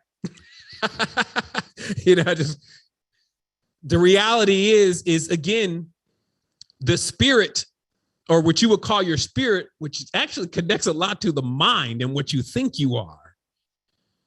I'm going to show you very clearly that's the real point to all of this, because it doesn't belong to anything. It is immortal. So it's a very acute awareness, but the bodies though, the physical flesh realities though, those are the created spaces. So if you want to understand when bodies were created, we'll read here from this excerpt from the Quran. And it says, he himself created the two sexes, male and female, from an ejected drop of sperm, that he will undertake the second creation. He is Lord of Sirius. Okay, so this is in the Quran, Surah 53, Al-Najm, or the star. Okay, now still the Quran, pound for pound. If you know what's going on, because the ritual of the serum is going on in the Quran, it's saying everything. But if you don't know what it's saying, or you're not initiated to the Kaaba or the Kabbalah, you won't understand what's being said. So this, because remember, Allah is Baal. I mean, it's just like, you never escape this God of many faces of the Lord of the earth, because it possesses all kings. Okay. So it says he himself, he created the two sexes, male and female, from an ejected drop of sperm. So it's different, this type of creation. This is why when Osiris is mentioned, who is Baal, Osiris has just his member, and things are created from his member because he's been dismembered, which we'll look at here in just a moment. It says a revelation, Muhammad recitation. Let me see what recitation. Yeah. A revelation, Muhammad's recitation maintains that God recreated humanity, the second creation, from the ejected drop of sperm, a euphemism for ejaculation, a sterile process. The procedure described in the Quran implies artificial insemination. Put succinctly, the prophet states that the Elohim created humanity from semen, as opposed to mankind being brought into existence from nothing. See, because it's kind of like man. The Rephaim were kind of like man, okay? Being brought into existence from nothing, the first creation or the appearance of the Anthropos. Framed within the discourse, God is deferred to as the Lord of Sirius, a title astrological of the shining seraphim and their spiritual host. A radical interpretation, the implication gleaned from the Quran, particularly when evaluated in the light of the earlier Nag Hammadi texts, the 2nd to the 3rd century, in that mankind is a life form which has been genetically engineered, a point emphasized elliptically by Prophet Muhammad in this Surah 21 Al-Mu'minun, the believers. Okay. So human 2.0, smaller, same attitude. Now I'm talking smaller and utilized to do different things. And to be honest, all this is very clear because as I was explaining to you before, the cat in the Egyptian text, as it's mentioning, was used to build prana inside of the temple. So humans, when we're saying food and all of this, we're not necessarily just only talking about the consuming of the flesh of humans. What we're saying is spiritual energy is being cultivated from the human being. Is it? You know, because this stuff can seem far-fetched. Do humans emit spiritual energy? You know, I'm just kind of checking in. And can spiritual energy be taken from one person and put into another one? So on the movie of, I think that's Warhammer, Buddy is using, what do they call it? Oh man, what was it called? The Scurv or something. It's like a dark magic. He's got a human sitting there chained down and he's just gleaming the soul off the human and strengthening himself with the soul. And this is like the necromancers, the darkest form of the magic. And as I was explaining to someone earlier today, listen, what you reap, you're going to sow. So what you sow is what you're going to reap.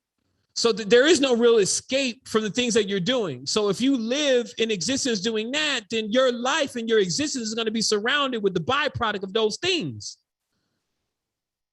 This is why the moves and the things that you're doing right now, the decisions that you're making is creating the environment that you're living in. But you got to understand that there's beings that are doing things that it's just not going to go away. They're living with the repercussions of the things that they've done. And some of them have not desisted. Many of them have not desisted from what they do. It's their nature. So even you having the comprehension of how to hit the arbitration component is actually showing you that you were already given something that is very sovereign, which is actually your mind. It's like your way out, which is your way in. You see what I mean? Like there's something that changed. This is the wild stuff. All these things we're seeing going on, this is when it was wild. Civilization came from the recording. There's a gentleman that has been going all throughout Egypt and recording this and showing that the destruction in the underworld, which is Lower Egypt, was at a specific, it says on a specific day at dawn, a ball of solar ejection came right down the middle of the aisle of all of the major temple and blew all of it to a point where they melted rocks. So that absolution thing that I was talking about, there's always an absolution happening with that kind of wickedness. Now, again, it could be difficult when somebody says, well, those are my people, man. That was us. That's what we did. We built them pyramids and not even know what the pyramids was used for. There's this thing that we have where we always want to jump on something else's team, even if we don't even know exactly what that is and what it's done. And that's why I say the culture has to be, you got to clean all of that out and say, so what was going on in the Netherworld? Can we even find out? Oh, well, of course we can find out. It's just nobody's asking. So let us look very briefly at the dominions. So as it states here, as I mentioned, that the dominion is that of the underworld, okay? Like the whole domination thing comes from the underworld.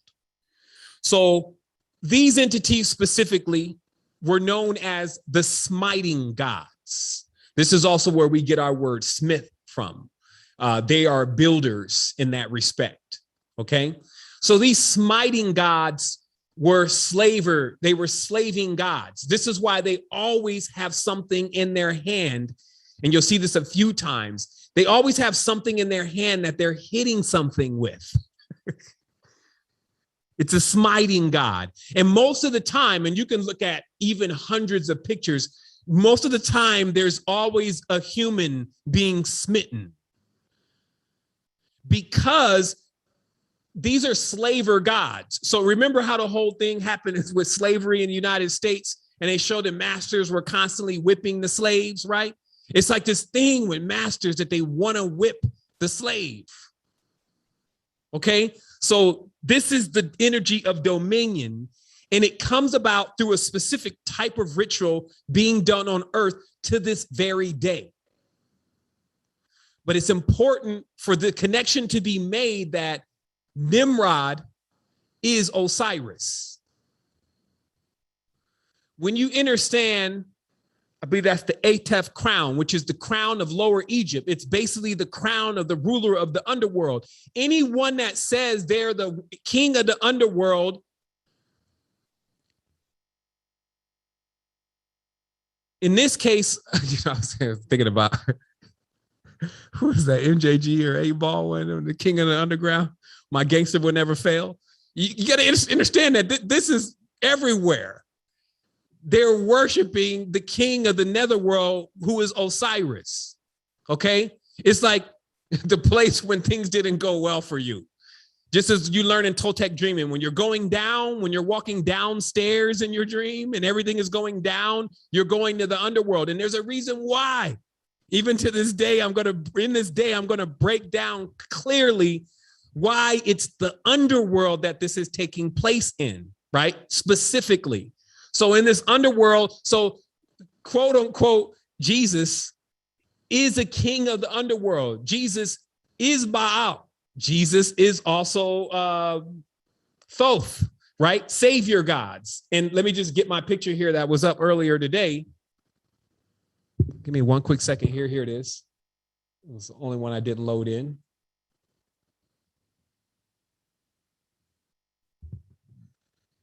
The one on the left, Carl, that's Charlemagne. So that's the immortal Charlemagne, as they call him, right? That's Jesus, right? And then right here, that's Oscar, right? Who is Oscar? Osiris.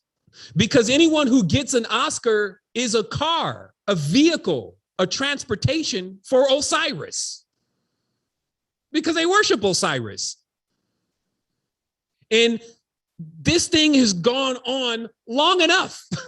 Like even today I was like, man, it's wild, because Osiris is all about court. The Netherworld is all about court. They're all about legal proceedings, as I'm going to show you here in a moment. And that's how they convict and bind and give time. They have another process that when a person gets into the Netherworld, after the accusers accuse them, and just like a court hearing, they're found accused through their mind, then the ghost moves in, also known as sometimes the Holy Ghost, and offers a deal to infuse them with a certain amount of energy for an orbit of time, because only the ghost can reanimate that person again. So this person will be wanting to come back in the world, but will make a contract with the ghost in order to basically live only 50 years, 60 years, to be able to see their loved ones and be with their loved ones again, only under the condition that they forget everything.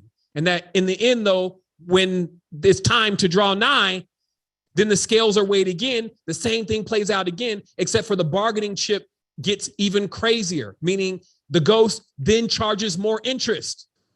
That is why the debt-based system functions, because the whole Catholic Church, Christianity, Jesus, the whole thing is just about getting people's sins, their debts, getting them to believe that they are guilty of these sins and thus need this particular system to absolve them of the sins, which is like a few Hail Marys and a few other things. And then from that point, you're now in the hands of the vicar or the Salic priesthood, which we'll talk about here in a moment.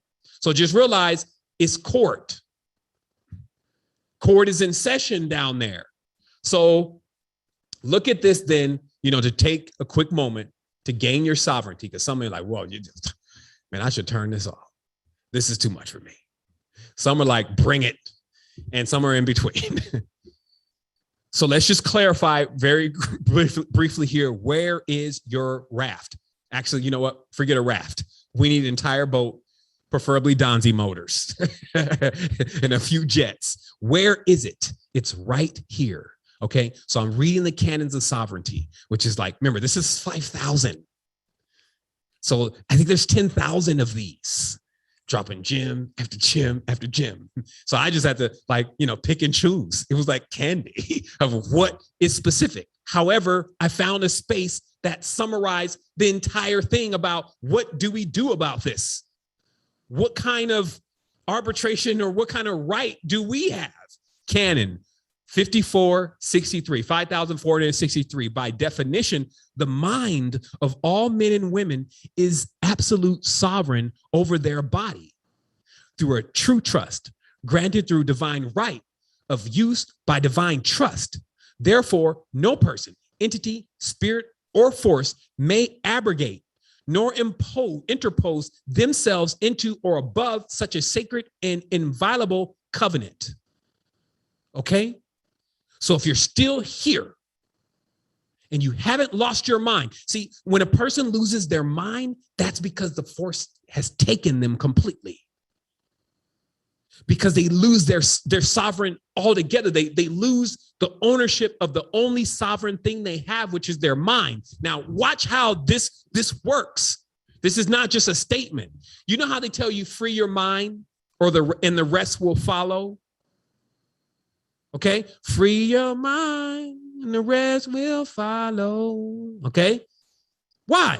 See, because the mind, it doesn't belong to anybody. We're all sharing this collective consciousness thing called a mind. And it doesn't belong, like even their hands, they can say, oh, well, your hand, Nuthi Seaton created your hand, and that hand belongs to Nuthi Seaton. So that just means that in the accused, like, so everything that you did with those hands, we're now going to take account for that. And I'm going to show you how that works in the netherworld. However, with your mind, though, your mind can be free and you are your mind. Like when I died, I was still thinking and it blew me. I was like, so we're dead. How are you thinking? Truly, life is not in the body. But see, why you're here, because of how this was made, because this was the created thing. Unless you have control over your mind, being complete sovereign over your body, then your body will accuse you, because the things that you're doing with your body is what is brought forth in the court. Now, let me show you.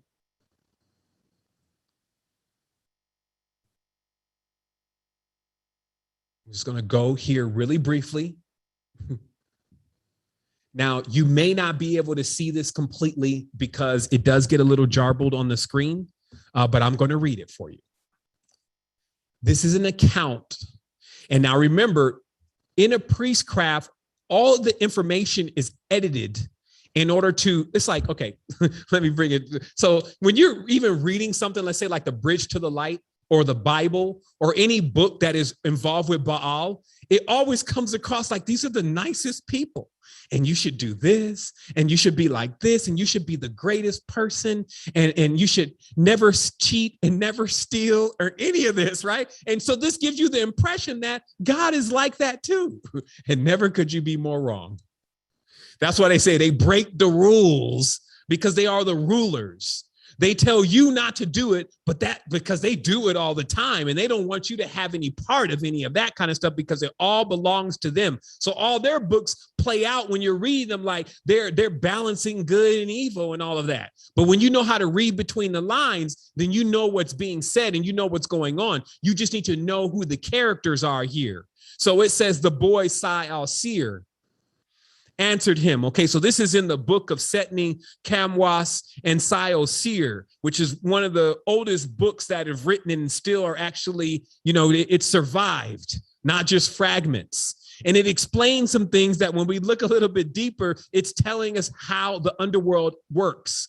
So the boy Sai-o-Sir specifically is already being, if you could say, he's being reared into being a member of the council in the court of Pharaoh, if you may. Okay, so this is a little backstory on this. So Sai-o-Sir is dreamed about by his mother, and his mother is told by a god that this Sai-o-Sir is going to be in the court and he's going to possess different levels of power, right? And that she's with child. So this story also repeats over and over and over again. It's about a woman who is beyond the age of having children, and then she's being told by a astral force, an angel or whatever, that she's going to have this child. And she laughs for a moment because she's like wondering how she's going to have this child. And then she becomes pregnant, and this child becomes the joy of this man and this woman, or this old man and this woman, right? Because this is symbolic. It's saying basically that this child is going to be produced not by a human being, but an angel. The same thing is what is called the Immaculate Conception, right? And the reason why is that's a part of the covenant. It's called the covenant of the salt, which is symbolic to the saltus, or the woman's sexual organs. That basically, in a nutshell, we'll get into this deeper here in a moment, but in a nutshell, this child that is being born, just like we saw in the book of the SARS, is not completely humanoid. It is half human, half what you would say is angelic.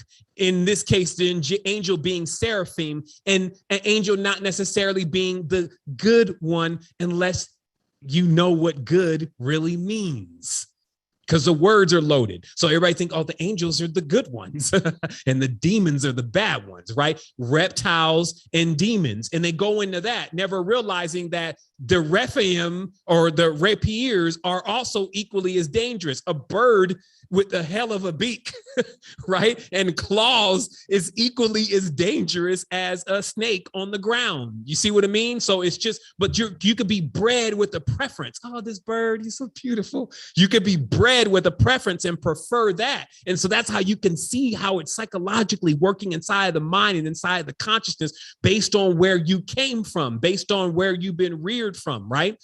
So in this case, we're seeing a story of a baby Osiris coming into play, because the ruler has to be human angelic, and it starts from the impregnation of that human's mother by the being. And the reason why they're called rapiers or rapers is because the woman is not suspecting of this.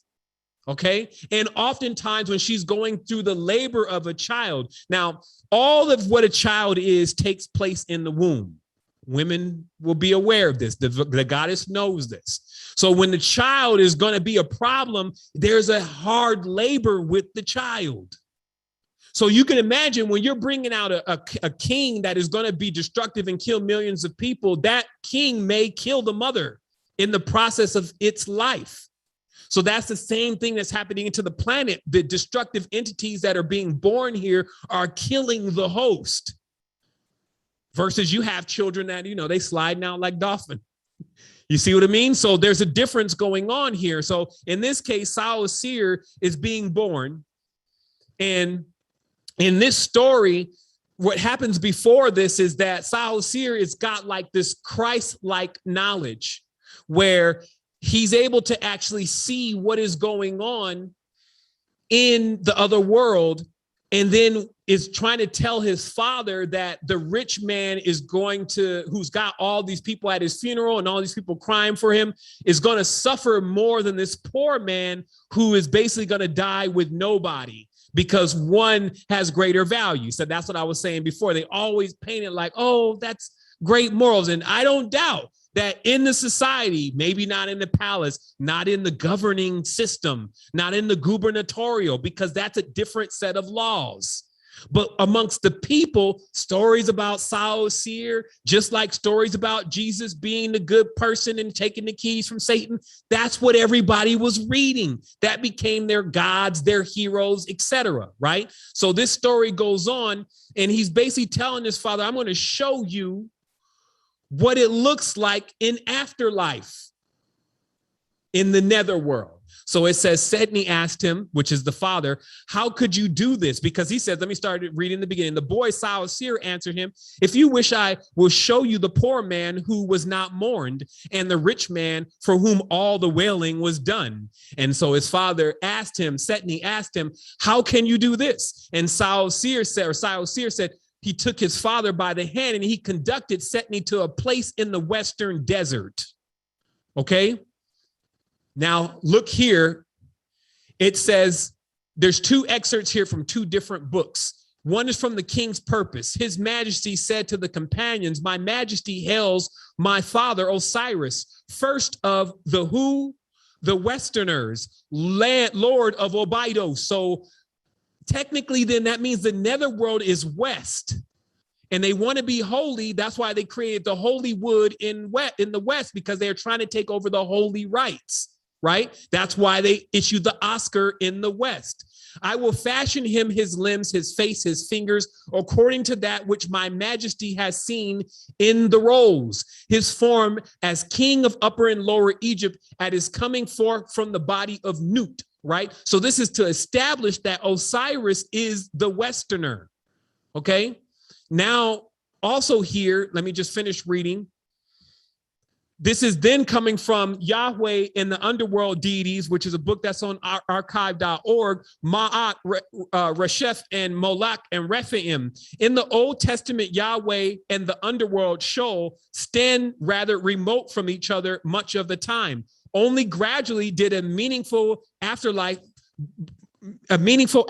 belief emerge in which Yahweh's power over Sheol was fully manifested, right? Because that's why I say Jesus took the keys from Satan. So there's constantly wars going on in the underworld about who is going to be the ruler and the leader. And this is why, if you really read Egyptian texts, you find there's always a quarrel between Upper and Lower Egypt. And there's always this idea of solving that quarrel with the covenant or agreement between an upper and a lower world.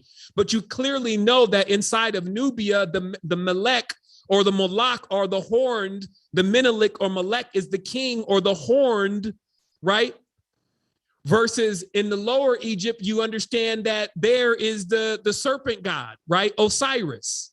So any kind of agreements between these two still may not be in the best advantage of the people, because the people are treated like chattel or food. And this is going on today, right? And that's also what sovereign law reveals as you get deeper and deeper into it. So it goes on, it says, only gradually did a meaningful afterlife belief emerge in Yahweh's power over Sheol was fully manifested. In the Ugarit mythology, the supreme god of the underworld is also called Mot, who's death. And another underworld deity is called Resheph.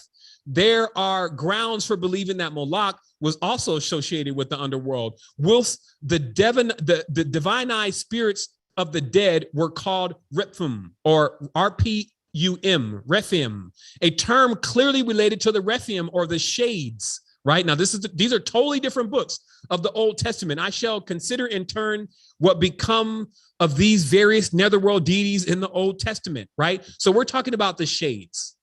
We're talking about when God's name was Shaddai, which means a shade. A shade means it's dark. This is the netherworld, right? That's why Osiris is the Lord of the perfect what? Black. The black they're referring to is not this one. This is not black for any color experts here. You see what I mean? Skin tone is not black. We're talking about blue blood, black, Mot, which means menstrual blood spoiled. That's what this is referring to. So it's the god of the stench and the god of the filth of an abortion. Basically meaning that there is no life. It is barren. It's a Westerner or those that are in the desert. There's no life. Okay, so they're very clear. Why is there no life? Because there's no generative component. They are using something like a generative component, which is splicing in DNA. I'm sure some may have saw Elon Musk today unveil the first Android that he's planning on having out in a year. You see what I mean? As their plan or Skynet's plan continues to unfold and everybody's like, he just cracks jokes. The jester, the joker, right? Everything about it is loaded with, hey, this is spelling a bad idea for you. But then everybody, smile now, cry later. A grimace or a grinning angel.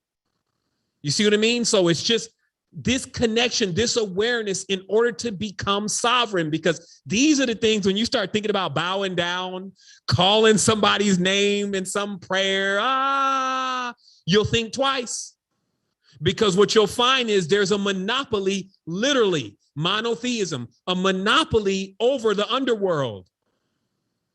So when people play around with these different external fleshly gods. That's why even Baal says, I will always be more powerful than your gods because you envision your gods like you, small, like an insect to me. Meaning that, yeah, people kind of think of Jesus as their God, and through stature, Jesus looks a little scrawny versus a big horned demon god. You see what I mean? So in the mind, since that's where the war is taking place, my dad can beat your dad, meaning the same buffoonery of conflict goes on with most people. That's why Allahu Akbar, it's sickening. They want everything. It's like a zombie at this point. Everything that happened, Allahu Akbar. And it's like, wow, I'm on a planet with this. And these beings even want to go at you if you're talking about it, unless you're shielded up yourself, right? So let's keep going. So finalizing here about court in the Netherworld. As it goes on, it says they entered the fourth hall. Watch this. Because in many ways, people are living in the Netherworld now. They're trying to figure out like, okay, so the Netherworld must be under Las Vegas.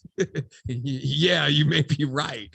But physically is different than frequency.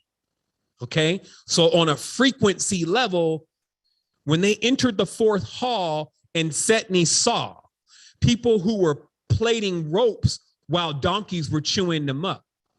Okay, so people were plaiting ropes. That means braiding ropes, and donkeys were chewing them up.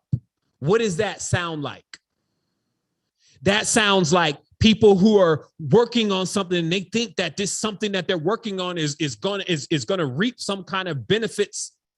They believe in something that they think is true, and they think they're creating something, and why they're doing all that, something is just sitting there eating it all up. Why they're creating it. It says here, they entered the fifth hall, and Setni saw the noble spirits standing in their ranks.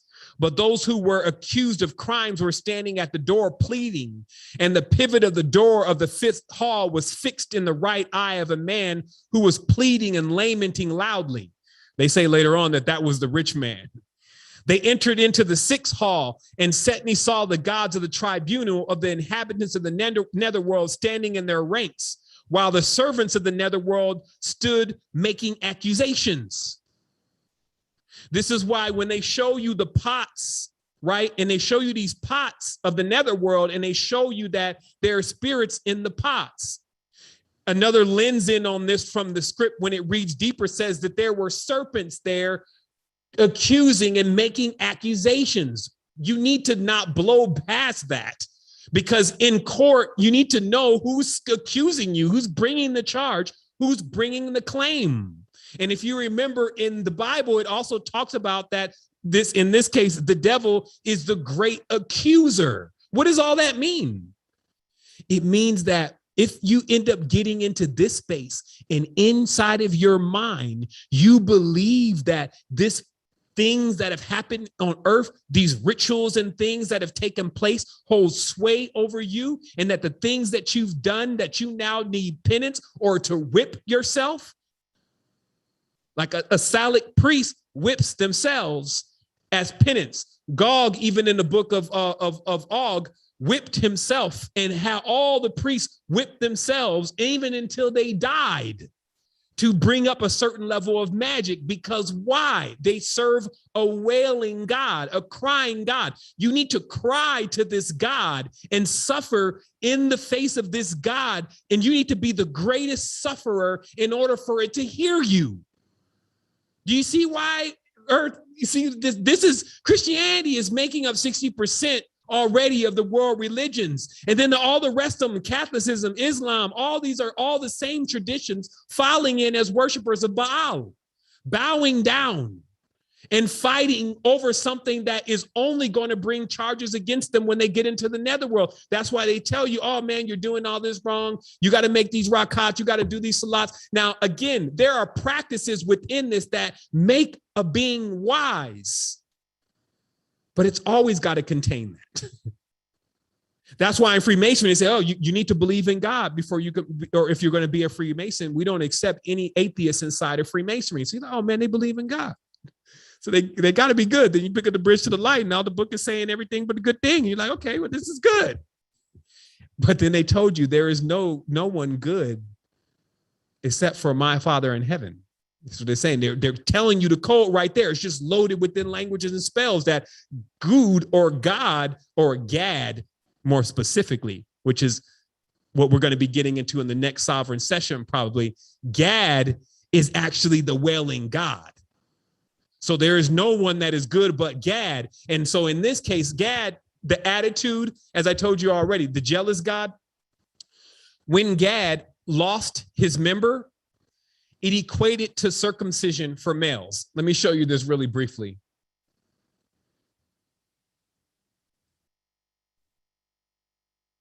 Let me see here. Let me see. There it is. Let me see there. That. Okay, so that one did not get loaded. Give me one quick second. What this is about is, actually, here it is right here. Very one-eyed. Okay, Nimrod and Osiris. Okay, so remember, I'm establishing here as we're looking and lensing into the deepest part of the rabbit hole, which is the Netherworld.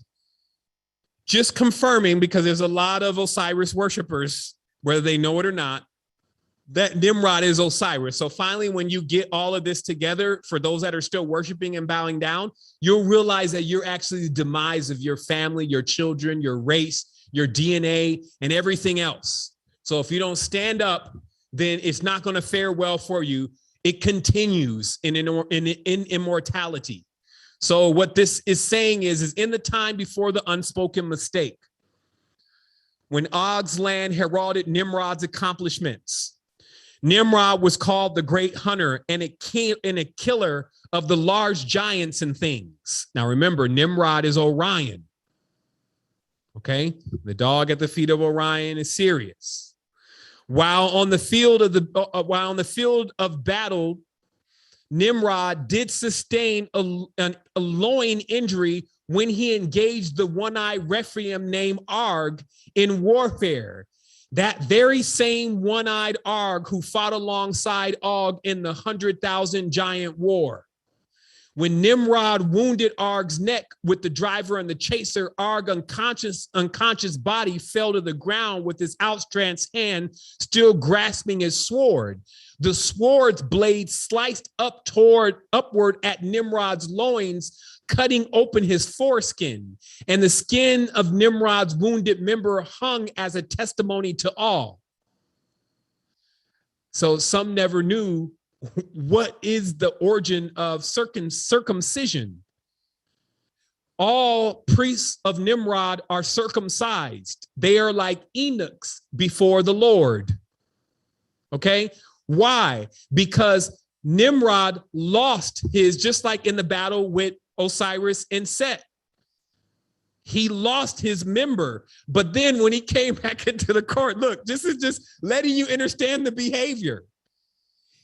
When coming back into the court of the Nephilim, forced all of the Nephilim, as it reads in the book of Og, to all be circumcised too. So basically, because he had lost his pride, he levied that immediately on everybody that was in the kingdom, so that anybody who still had their complete member wouldn't feel like they were higher than Nimrod, who was then known after that as the half-membered, which also seems to correlate to the loss of androgyny. Okay, so they call them half-member gods throughout this point, or actually half-loined. But again, some may not understand, well, why is the circumcision thing so big? Why is it? Because it's the right of Osiris. Osiris lost his thing, so symbolically everybody else in that camp must lose their thing. Does that make sense? Okay, so again, just understanding the attitude, the behavior. And that's why when you see a rapier or rapper, they got this same kind of swagger. They got that same kind of attitude. Now, I'm not talking about, again, those who are mixing together them beats properly and bringing in them lyrics properly like a true phonetic Phoenician should in order to unwork the spells of this dancing goat. I'm not talking about them. I'm talking about the ones who are doing death and destruction by spewing out poison in the land like venom, right? So they're like eunuchs before their Lord. They're castrated. That's why there's all of that going on in that space. It's because the one that is their leader doesn't want anyone to feel like that somehow they're the more masculine one because they have their member intact. So as we go on here, some of this stuff is like, okay. So as we understand then what we're talking about is we're talking about a covenant, okay? And this is what I was mentioning earlier, because it's like, man, can't we all just get along? Like, why, when is this going to just chill out for a little bit? Because, I mean, can't we get more wiser?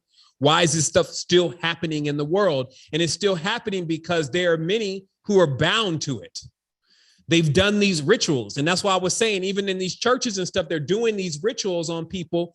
And people don't understand this stuff affects you. It's like in your sleep. You know what I mean? Rituals are being done. You know, you're praying on things. You're putting your right hand over your heart. You know, you're swearing to 51 or 50 pentagrams. And, you know, it's like, you know, what is going on? And somebody said, yeah, the Christianity is a recycling program. Exactly, because it's under the Star of David. And the symbol of David is the symbol of recycling. It's basically to use one thing to make everything. That's the art of recycling. And that one thing is a oob, which is also known as a tetrahedron, also a flower of life or a Merkaba. Basically, the ability to interface with it or to actually to screw into it is the same thing you would use with a wrench. That's why a wrench has a hexagon on it to plug into the star to turn the star, right? And then the way when you know how to phase and turn the star, as we're going to talk about here in just a moment, that then nullifies time and also nullifies how things appear. So you can appear in any part of time as different things. This is why we see, I'm not even done yet here, watch this. We see 3 of the same people standing around each other, servicing each other. Watch this. I'm glad I remembered that. We hadn't finished with what was going on down in the halls of the Minty. Now we're on the 6th floor. You know, the elevator is still going down. They entered the 6th hall and set and saw the gods of the tribunal, and they were the inhabitants of the Netherworld standing in their ranks, while the servants of the Netherworld stood making accusations against anybody that's bought in the space, right? So they entered the 7th hall and set and saw the mysterious form of Osiris, right? Because this is the 7th hall is the 7th foundation, right? So the only created spaces are the Netherworld because they are the accumulation of things that were created, right? So that's what makes up the stone, right? The bones and the stone, right? It's the accumulation. It's a rock. That's why I say on this rock, I will build my kingdom. This is why New York is pretty much one of the kingdoms, because the granite that New York is built on goes down for miles. It's not like some of these places, you know, you can hit through the rock. You go into Elberton, Georgia, you can't. The vein that's running through Elberton, Georgia runs all the way to Stone Mountain, was what they made the guide stones out of, with the same granite that the pyramid capstone was made out of, the same granite that most old courthouses are built from. You see what I mean? Because that is the part of the body. That's the communion, you know, my flesh and my blood, my bones. You see what I mean? So this is the craft. This is the gubernatorial. So again, there's hundreds of thousands of millions of oathed up, aligned up men and women that are meeting every other night to discuss what's going to happen to you. Like they got one dude on the internet. He's a Mason, right? And, you know, no offense, but I don't know what it is sometimes with our people, man. He's a black Mason, right? So he's so busy trying to floss off that he's a Mason. He's spilling secrets at times and got shit on the counter and stuff that lets people know the secret. So he's out and they're about to go on this trip, right? And they're all going to the desert. So he's out there, he's got his cell phone on, right? And then when he cuts his cell phone on, you can see in the background, that's what I say, sometimes you just gotta be the fly on the wall. You see when he cuts on the cell phone, everybody's uncomfortable, like, what are you doing? And then he talk about, oh, here I am, me and the brothers, we about to go and do our thing. Yeah, it's gonna be a big one tonight. And the other guys are like, is this even cool? And then somehow they get a little bit more comfortable about it. And they're like, oh yeah, we going out to the desert. There's going to be a big one tonight. So what is this big one they're talking about? And there's busloads of them. They look like your janitors.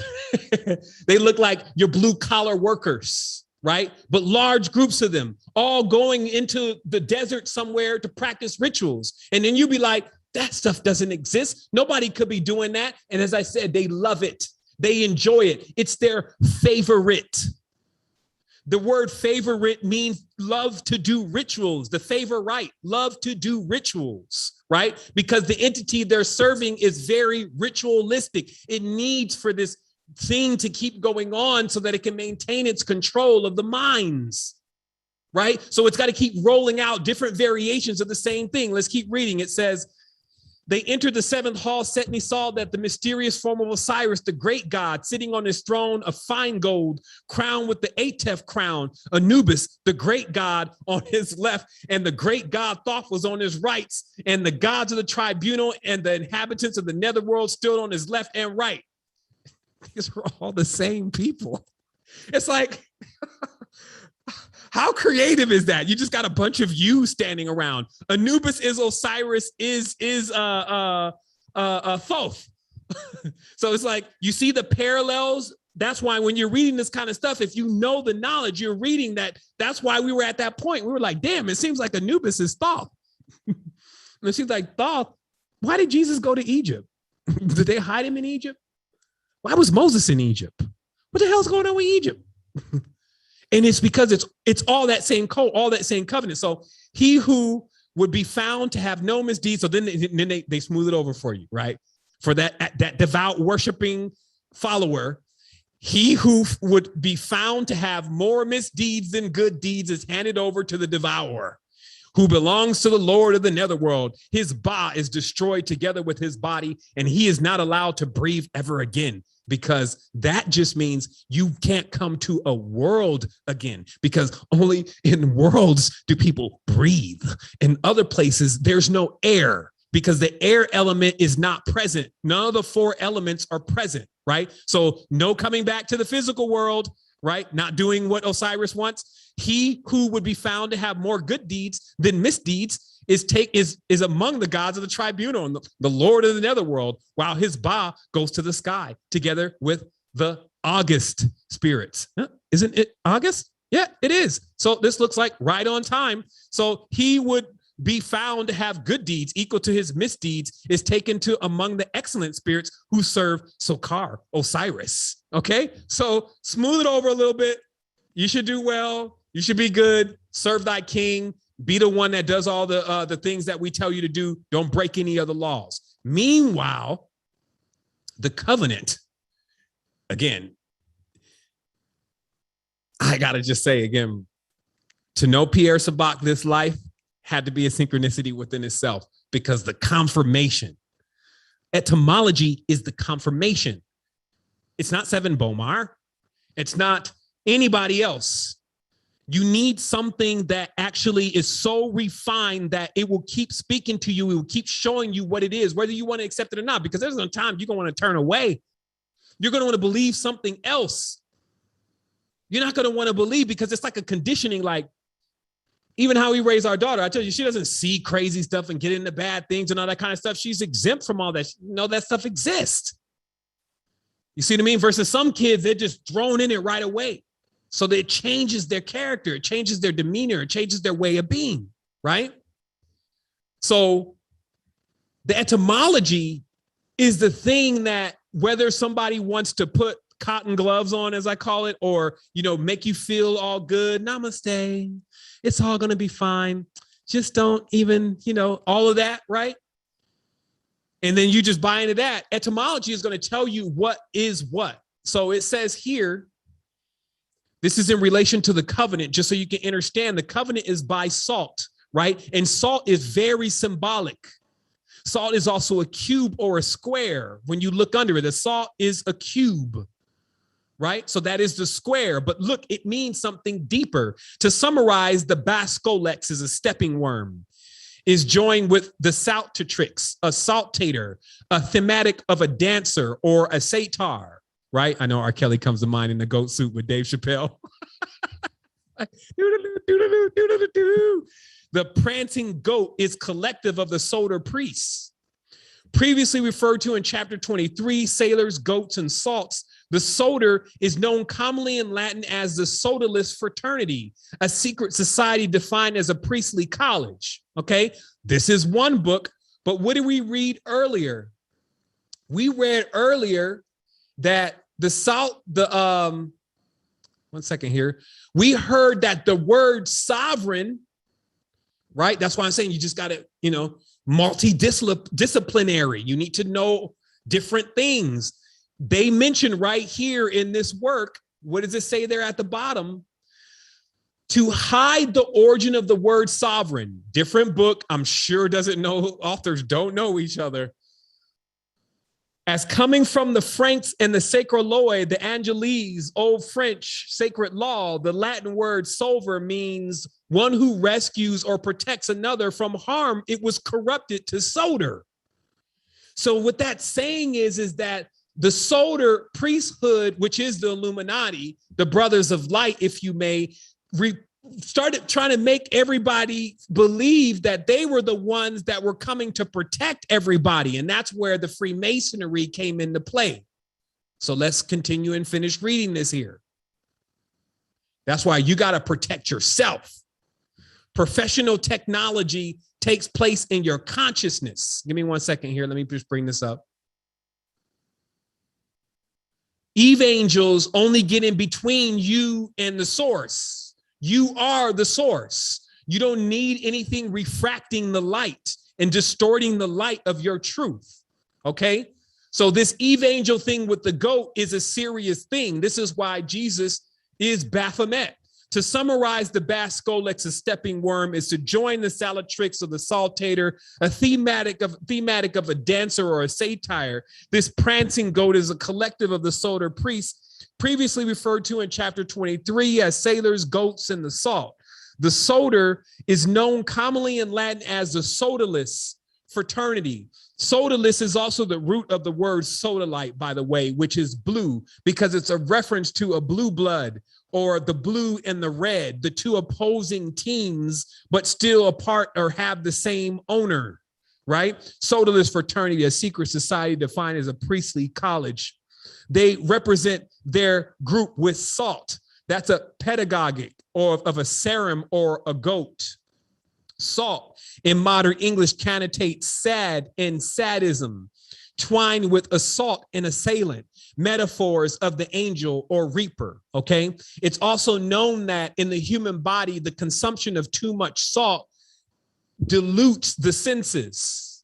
And to remove salt from the diet heightens the senses. So just as you can plug your nose and you can't taste, salt removes the taste from your senses. Spice removes the taste from your senses. Things that are wild don't season their food. That gives them a higher sense. It doesn't have anything to do with who's good and who's bad, unless you understand what the word good means. But see, this is an awareness. That's why they call it connecting. They're able to connect. Their connections can connect into all the trees, all the bees, all the animals, anything that is under the Lord, which is the moon. Right? So anything that can be controlled by the moon, even your attitude, emotions, plants, the trees, the king tide, the sails, the currents, any of that can be controlled, and also the frequencies, right? Which we're going to see here in just a moment.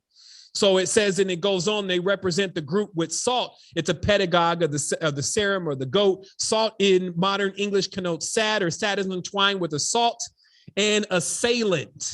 Metaphors of the angel or the reaper, okay? Because the angel and the reaper is coming to get paid, right? This is why a person gets a salary, right? Sal is in the beginning of that. It's the payment for the covenant. And that payment is souls, because souls are the salt of the earth, okay? The Latin noun sal or salt quotes the Semitic verb zar, to visit, explicit of the Akzari, the brothers of light. And that's why we were saying multidisciplinary. In the book of the SARS, the Zarin cult, the SARS are calling in a spirit to impregnate the woman and conducting a ritual around that. And they're calling who? The Akzari, which are not humans. The Illuminati are not humans. Brothers of Light is not a reference to the human as below Masonic group. They are only hosts. They are only being ridden. The goat rides them, right? The czar this reference in being salt is a reference to an invisitor, a visitor, also known as the Elake, or the high creature, an alien, meaning that it's foreign to man. It does not want to fight, and it does not want to love. That is, reptile wants to fight, mammal wants to love. It doesn't want to do either one of those. It is a voyeur or voyager, an explorer. It lives vicarious, voyeuristic through others. All the things that others are doing, it watches, like a scolex or an oculus or an eye. That's what that eye on the top of the pyramid is, a watcher. You see what I mean? So you do all the bad stuff, it watches, and it lives through the energetic field of the stuff that you're doing that you're going to then pay for and be accused of in the netherworld, right? But that was the old story. Now that you know the truth, and the truth will indeed set you free. All of this ends today, tonight, right now. It's over. It's a wrap. Osiris goes to court. You see what I mean? It's like this cannon gets fired at them now. That's the power of a sovereign. It's higher. That's what I say. Man, let's just look, bypass these jerks. These lunar gods, they're psycho, lunatics. I'm not sure what happened, but we've read enough about it. Now it's time to go beyond. So how do we do that? We need to get our minds back. They say, steal your mind, make it still, stop it from moving. The vibration and the frequency of going to yin and yang in the temple of Cain and Abel, which is yet another reference. That's why Cain killed Abel, right? Because it was about bringing in the Canaan, right? And then Cain starts his progeny on earth while Abel resides in the other world. Baal is Abel, B-A-B-A-E-L, Baal. Abel, right? That's Mars, right? So again, it's like tumbling the wheel. So the Latin noun salt quotes the verb zar, to visit, explicit of the Axari, the brothers of light, consistent with the Illuminati, signified with the cobra, or Theban. These are the Theban priests, right? Or the thieves. Device of the hooded seraph, a horn dragon, symbolized as the Yale, a type of fawn, depicted as the fornicator. Epithet of the Axari quotes a human angelic fellowship, etymologized through the goat, and partner with the woman's sexual organs, or saltus. Let me move this up so nobody thinks I'm making it up. The woman's sexual organs, or saltus, equated with the salatrix, a dancing girl. Her genitals are relative to the saltus, to leap, implicit of the intercourse and rape. Liturgically, the bounding deity ritualizes the sprinkling of the salt or the semen. It's cataloged with the goat, a demigod or angel equated with the Sodi priest. So for those that, you got this whole club, a whole group of people who've been brainwashed. They want to go join the Illuminati so they can get sodomized, so they can get stripped of their minds, so they can lose their minds, basically, then be accused in the netherworld, and we never see them again. Not in any world like this. They will go to places where there's no air, so there's no sky. I say, the sky is a big thing because it gives us this like it's a big tank, like a big thing going on out there. But in the underworld, there's a roof. And so you don't feel that expansion once you get into that. It's like being in prison. You're in a prism. And when that happens, you have a limitation in the geometrics of that frequency. So let's keep going. So masters of the waveform. So now remember, we talked about the sovereign has to also gain certain abilities.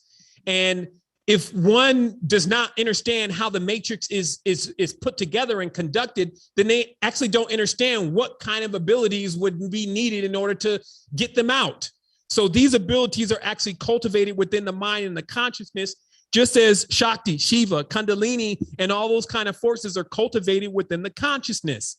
So to summarize, it says serpent race, they're masters of the waveform, physical and spiritual. So it shows a diagram here, spirit on top as a waveform. electromagnetic energy in the middle. On the left, a seraphim or the physical spirit, and then a cherubim, which is physical and spiritual. Okay. So in this, it says, in summary, the exploitation of the philosopher's stone is a fundamental to the utilization of the electromagnetic energy.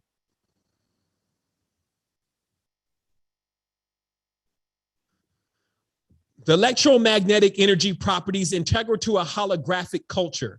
Complete, the utility over the temporal order is demonstrated typically by the Elohim's ability to manipulate the waveform, a matrix which controls physical matter and its pattern or sequence encoded in the symbolism of the philosopher's stone.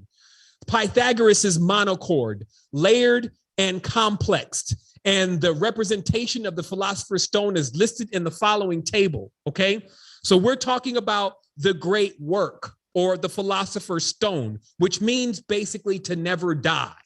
And to never die, you need to be able to control time. And to control time, you need to be able to move higher than the frequency of time. So to be able to manipulate the temporal realm gives you the ability to shapeshift and to move through time.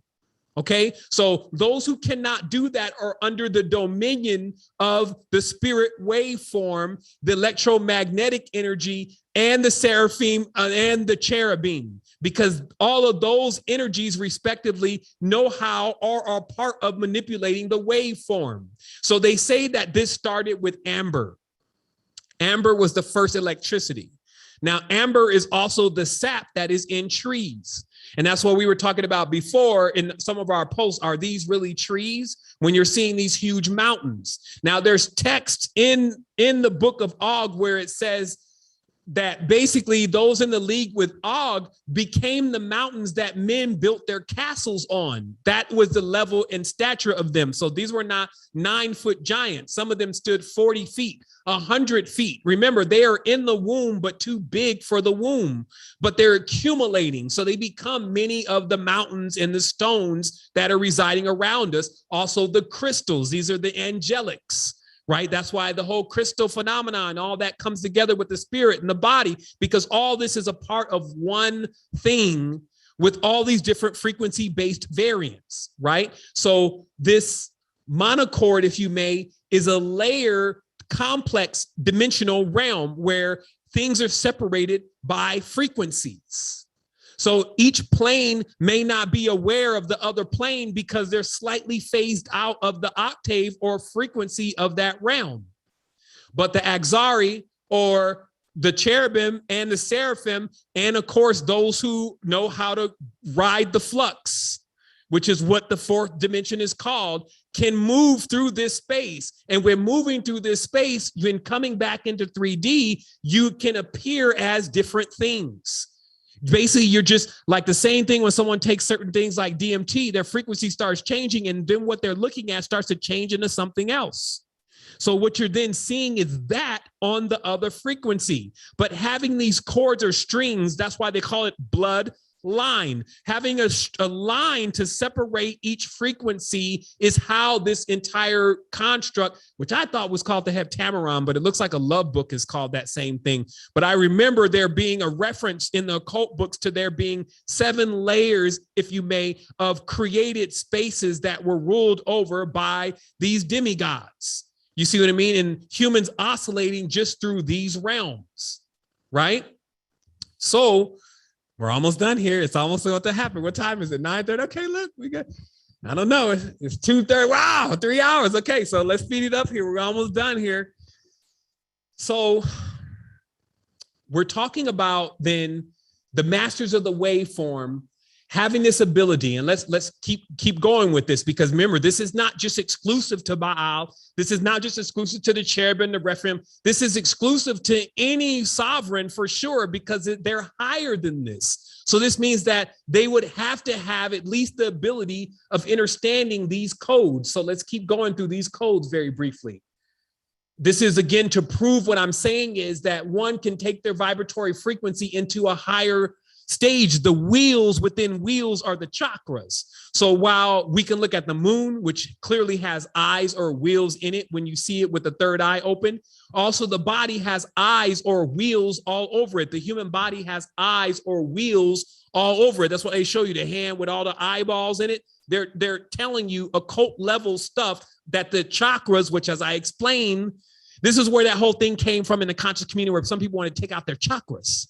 This is because a little bit of the knowledge dripped that the archons were actually the chakras, that the archons were the organs, and the organs were used to create the bodies. And those were the same nobles that were in the halls of Amenti Rile Cyrus, accusing people of what they did with their organs. So when you're in life and you're drinking all this alcohol, the accusing organ is going to be like, yeah, he was a drunk. I'm here. Look at my condition. And this is why you also become the Lord and the master of your own kingdom. So even when you do right by yourself, it does right by you, right? So, or balanced English, right? So you can't even get away from it. These words, it's all twined up. That's why I say it's like a slippery slope. You got to have something beyond words, which is to go into your consciousness and be able to shut it off after you tap into the great expansion of who you truly are without limits. Right? So this is something that you can do inside your consciousness. But while you're in this, there are laws, rules, ethics, decrees, and all this stuff going on. And you need to make sure that there's not traps set for you and snares set for you. So learning the laws of the realm is important, right? That's the sovereign law. So we'll finish here. And it says to deconstruct. Okay, because this later on gets into the high creature, which is, of course, an alien. And it's the reason why the whole UFO phenomenon is back on the scene again, because there's always plans. It's not like the aliens have not been here. There's just a working up process of introducing the alien to humanity. But the alien is going to be introduced to humanity through artificial intelligence, or what's being built with Palantir and what's being built with some of the strong AI, because the alien does not want to plug into something that has emotion. So the high creature, when returning to Earth or coming into the Earth plane, is going to use an advanced AI like a Palantir system to plug itself into, which is the same thing Elon or Elon is ushering in. That's why I put in the real Skynet. It's all playing out, and it's like playing out in front of everybody's eye. Nobody knows what they're looking at. They're plotting it. Like, yeah, I want the Neuralink. I hope it's under $300. Yeah, taking me the shot. I hope they're free. Yeah. And meanwhile, they're making androids out of the human beings now.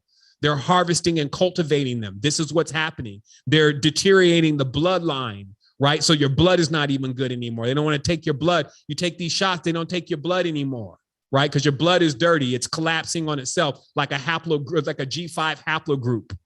You see what I mean? It's like a recessive gene, right? Destroying your DNA utterly, right? Blotting you out from humanity, so your name will never be known again. Your name is your DNA, right? So it says to deconstruct the table, the Ophanim wills are presented covertly. First, let's see the table. Here's the table. It says, fable, base metal and the gold. The allegory is the dematerialization of the Ophanim wheels, right? So to basically take your lead-like structure and body, which is moving at a low, slow, dense frequency, and then to turn it and spin it up. So that way it actually begins to shine. That's the same thing Dan Winter used to talk about imploding the bliss inside of your heart so that it braids. Okay. And the concealed meaning, of course, is hidden on levels of the reality, the dimensions of the monochord. So because when you're going through frequencies, you now actually shape shift into different things in those frequencies. So you now need to be prepared for that transformation of self. The elixir of life, the amber of rejuvenance. This is electricity and life force. Our ancestors discovered electricity already by rubbing silk against amber. As I said before, amber being large amounts of amber being large amounts of fuel supply for electricity. There's halls inside of the Netherworld where they say the hall is completely boiled out and there's no sign of anything ever being burned. And the only way to do this would be to have some level of artificial light. Yes, because they actually had more than artificial light. They had amber electricity.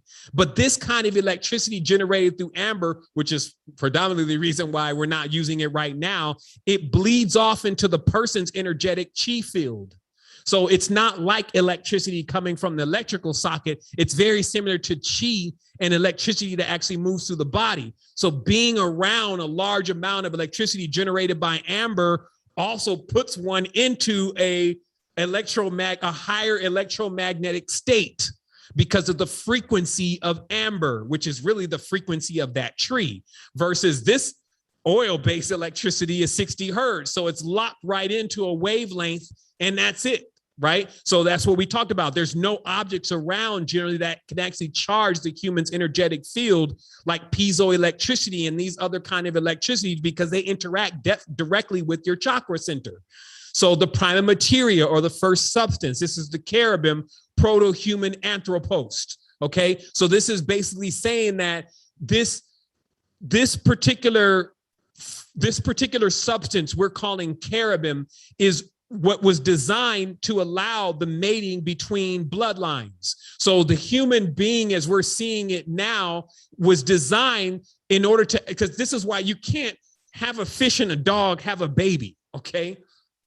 So there needs to be some kind of medium that is created to create a medium. It's literally that the bodies, which are like pentagrams, are also the covenants between two different worlds because they allow the mediumship between these worlds because there can be a mating between these two and they can produce life. So the mammal and the reptile can get together and love each other for a moment before they're fighting again, and then they produce life, okay? So that's called prima materia because you need prima materia because it's the basic foundation of life. So this is the cherubim, the proto-human, the anthropos, and the seraphim, non-human, angelic anthropos, right? And the crossbreeding between the two.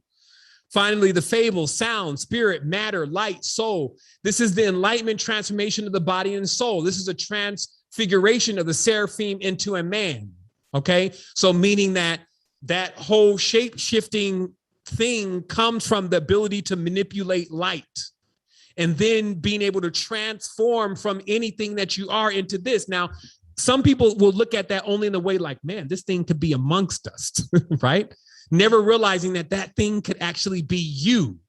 It's explaining that even if you were a seraphim, which is actually a bit higher up in the class, that you could then start appearing like you're just a human being, and with a mirror, which is the most magical object, start believing that you're actually a human being because you shape shifted into one and got brainwashed from there. It's happening. Even in the book of Og, they explain this kind of punishments on even people in their own kingdom, right? So it finalizes here. These are the masters of the waveform and the holographic culture.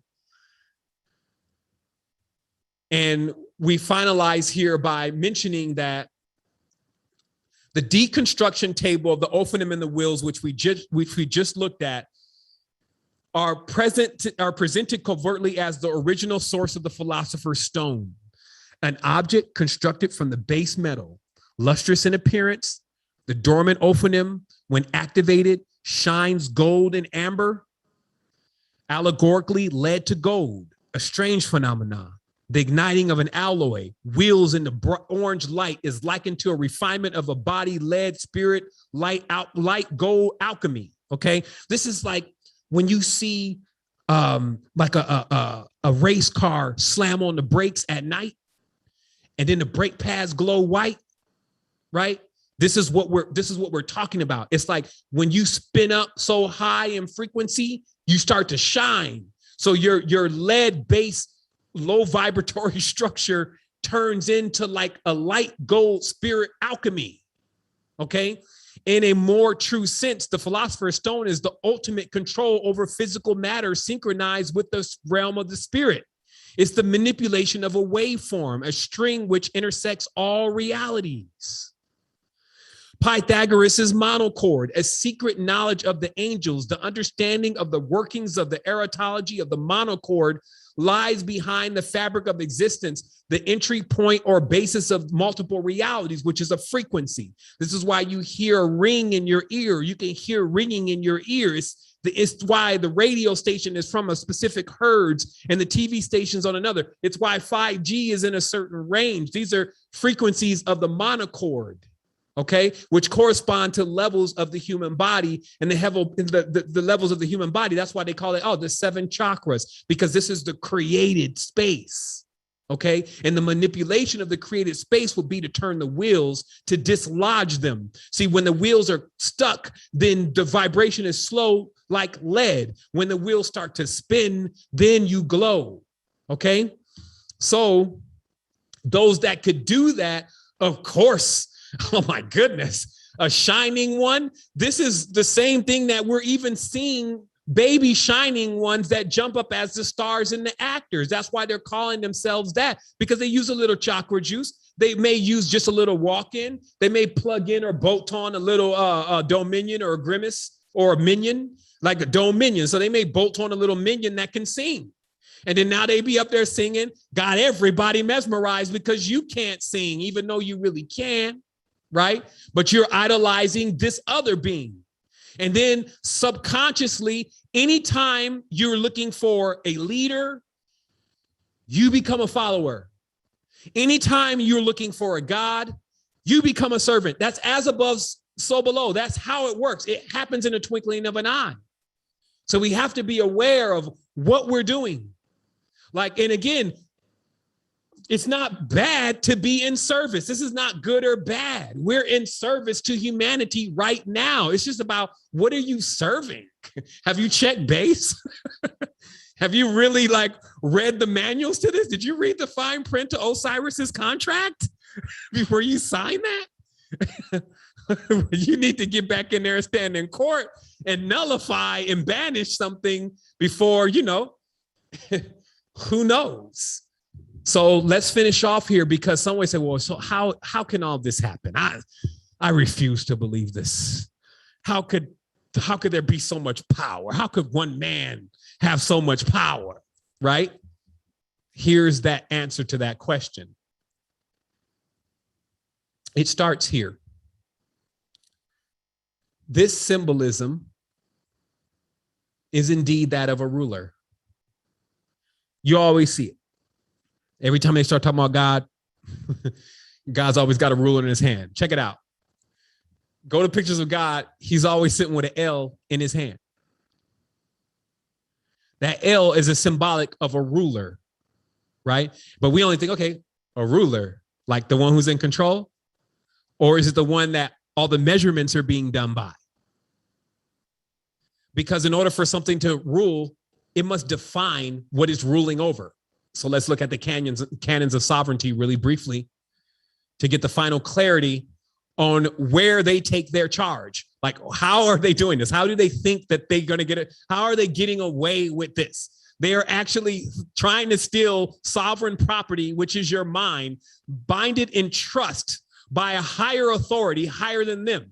So they are criminals, right? So how are they accomplishing this? Canon 5576, sovereign terrain, is a term used to define a fundamental system by which a sovereign makes claim over the earth, water, and air of a place on the planet, and how such a claim is then justified and maintained.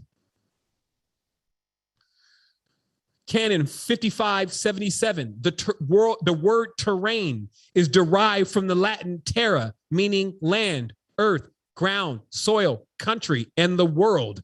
The Latin word terra itself is derived from the first millennial BCE ancient Irish word terra, also spelt in many ancient languages as Torah, meaning land, earth, ground, rule of law, right? Which is also tiara or crown, which is symbolic to being a ruler or a ruling law. Canon 5578. So see, what it's talking about is in order for any sovereign. Okay, let me lens in, because you may think the sovereign is the bad one now. Like, oh shit, it's the sovereigns in there too, trying to claim fundamental property, blah, blah, blah, blah, blah. Okay, listen to what's being said here. It's literally saying that wherever you live,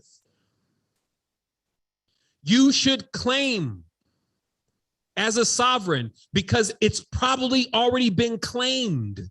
And because it's already been claimed, you're under the rulership of whatever claimed it.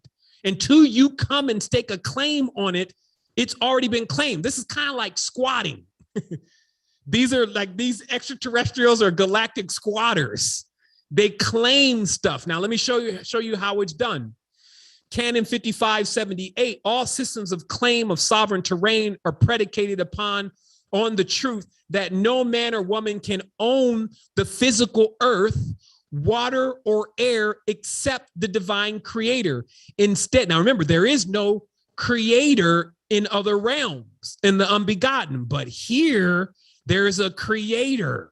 Okay, so instead, the fictional elements created by men and women may be added within, below, or on top of the earth, water, or air, and therefore claimed as private property. Thus, sovereign terrain depends on claims of fictions.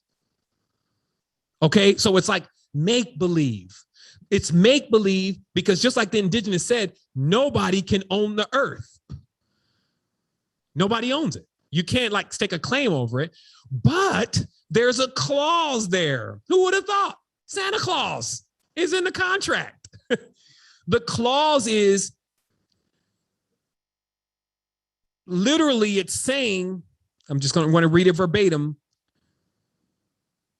Instead, fictional elements created by man and woman may be added within, that's the underworld, below, on top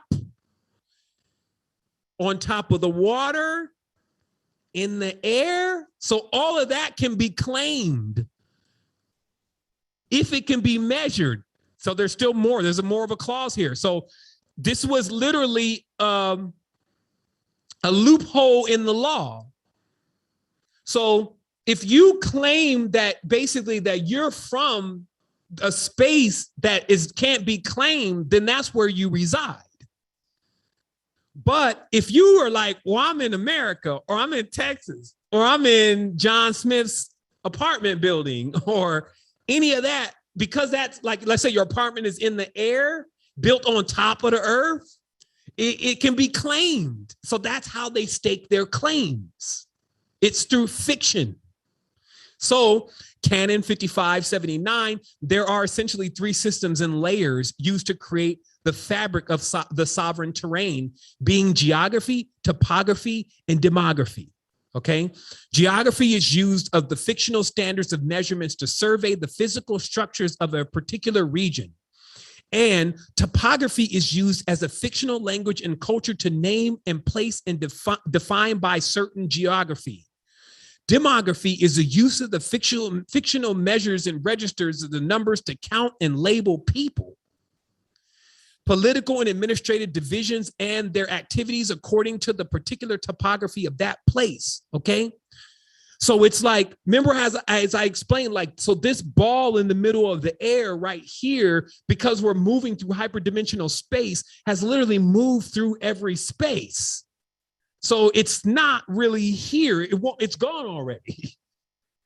But if in the mind, they can make you think that the air and the ground that you're standing on and all this is static and they can measure it, they first would have to create a measuring system. So that's why I was saying before that mathematics is the real occult.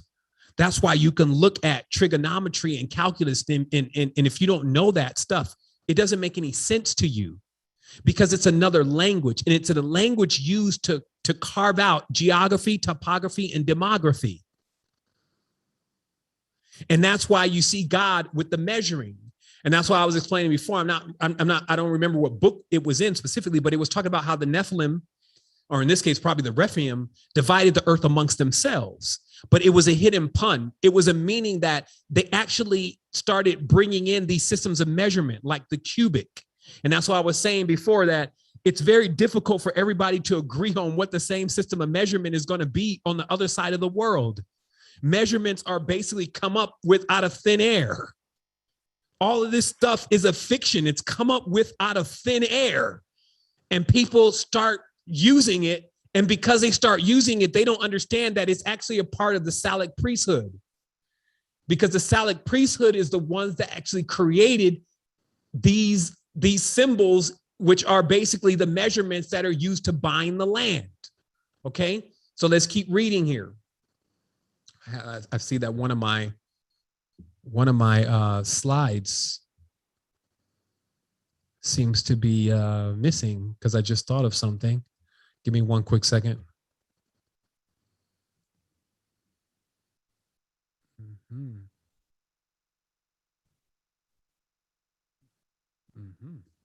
Okay, yeah, one of my slides is missing. I guess I had to get to that later, but it's basically showing the breakdown of the Salic priesthood. So we'll keep going here.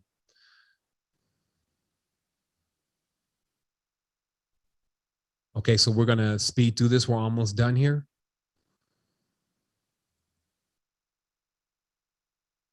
Okay, so that's my slide 2. Okay, so geography is used as the fictional standard of measurement. So this is Canon 5581. Geography is used as a fictional standard of measurement to survey the physical structures of a particular region. Geography is also sometimes used to describe all 3 layers of defining sovereign territory as one: geography, topography, demography.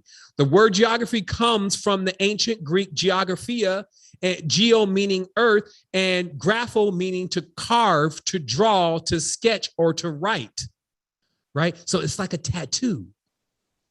Even rituals they're like tattoos. They're to carve out a certain space in time. And so this is why they used to say, man, that G in Freemasonry stands for geography. And people are like, oh man, I don't even get that. How could that even be? Because it is the laws of the geography and the drawing and the carving of and etching out of the world, the divisions and the lines, the latitude and the longitude, the country, the barriers, the borders, all of that, creates the division, right? So at Canon 5583, geography is the root fictional system of any claim of sovereign terrain layered over the physical earth, air, and water of a place, and presumes the existence of some uniquely owned fictional system of measurements of distance, height, position, and time through survey. So you see how it says uniquely owned. So this means if you were to stake claim over a space and you use their measurement system because they own it, they already own the space because you're using their units of measurement. You would have to have your own units of measurement, or you would have to use sovereign units of measurement. But the moment that you rip out a ruler and you start talking about acre was one of the demonic gods from Og's that got him in there. He was a warlike god. You see what I mean? So they're evoking right away in the bindings of the contracts and the deeds all the contract, the deed, all of that, that's just falling into their hands because they've hacked the system. They've created a Salic law. And I think the slide is here, so we'll keep reading. So it goes on, Canon 5584. It is the presence of some uniquely owned fictional system of measurement of distance, height, position, and time.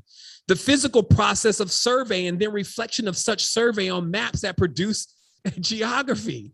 So flat earthers, yes, because there is a map of a globe that is ball.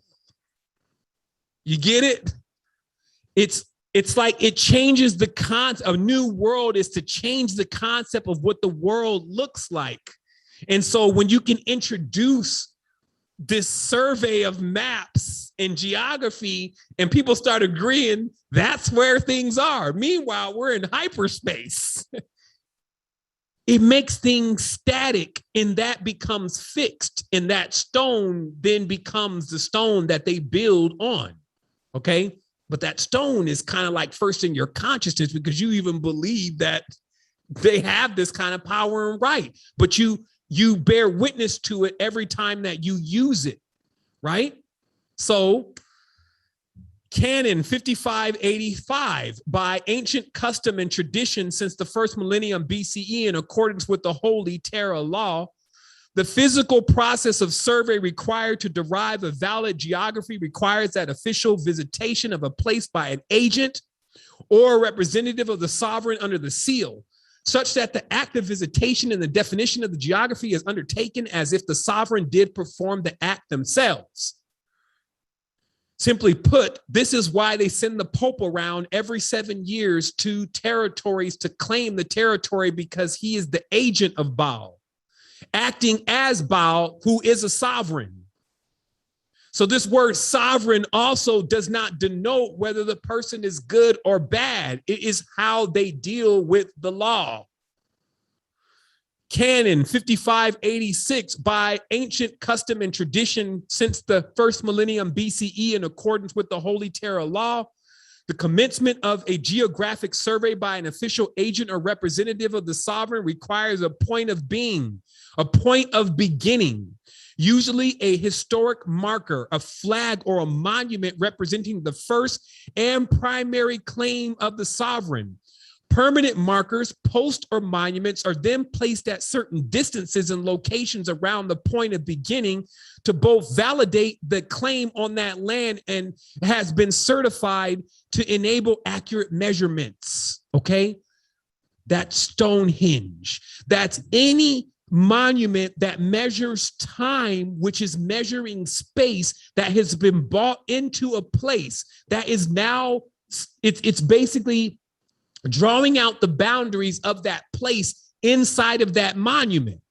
So what the Catholics did is they went in those places and they sometimes built right on top of those areas, because if they build on top of it, they are staking claim over it because the original historical marker is gone.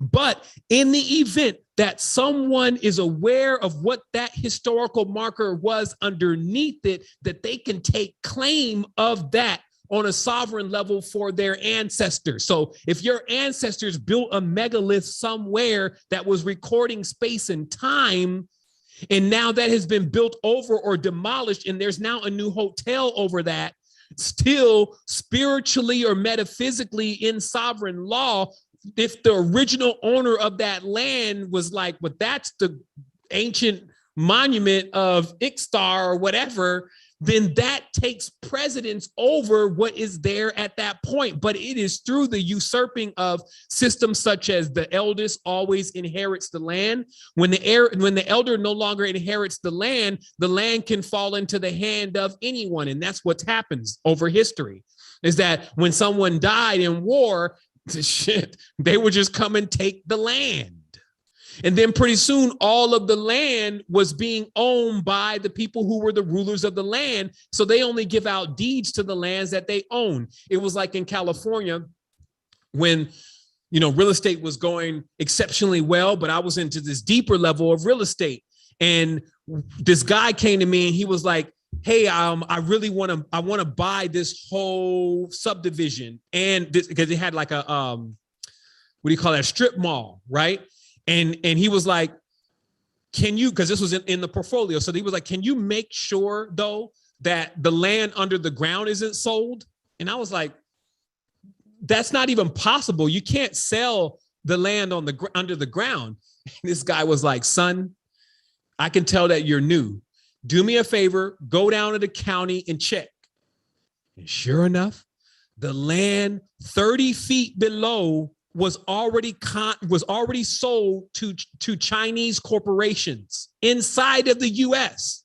So the land that you were living on was one deed, but the land underneath had already been sold to somebody else, right? So again, Canon 5586, I think that's complete. It's showing that the monuments, like I said, downtown in Costa Rica, San Jose, they put that one obelisk in the center of the city with the heads of Bacchus.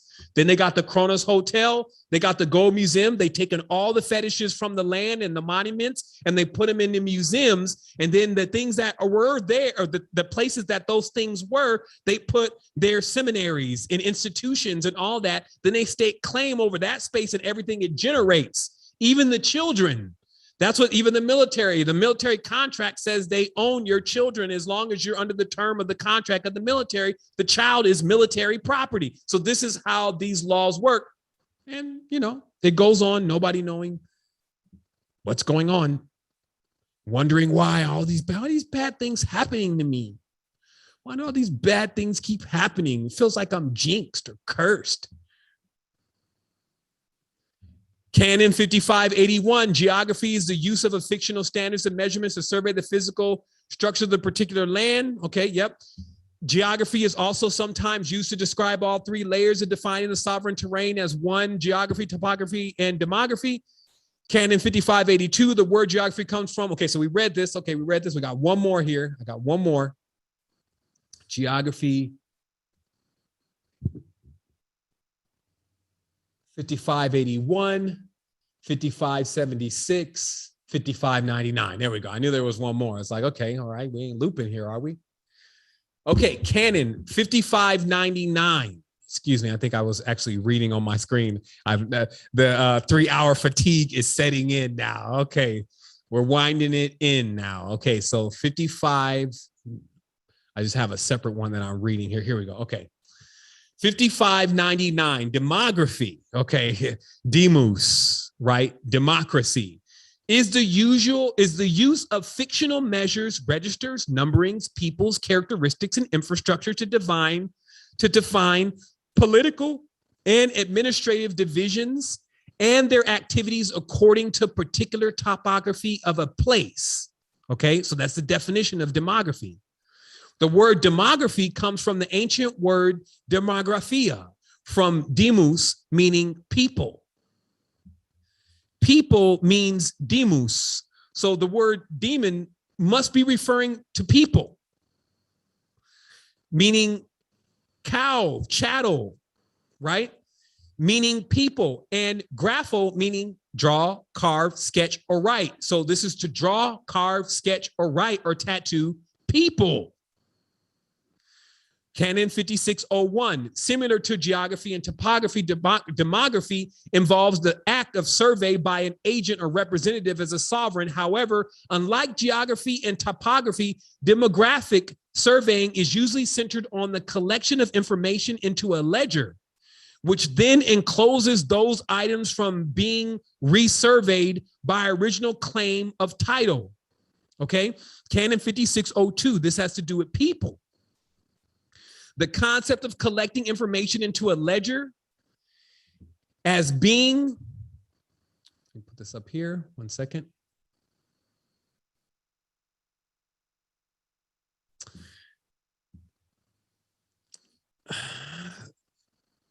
Okay, however, unlike geography and topography, demographic surveying is usually centered on the collection of information into a ledger, which then encloses those items from being resurveyed by original claim of a title. So this means that it gets hid from the public record. Like, unlike, okay, this is a topographical sign or a marker or a symbol. There's no signs of this, that humans also are collected in a ledger. Right. And that's the whole straw man, you know, the trading on Wall Street, the social security number, et cetera. This is just the origin of that.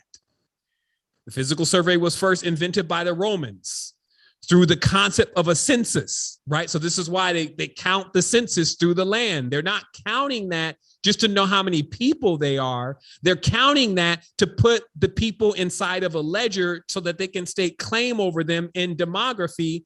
And then it goes on, whereby it was the property owners that had to prove their claim of the right of over the property. So meaning you would actually have to claim the right of yourself back over yourself if they claimed you.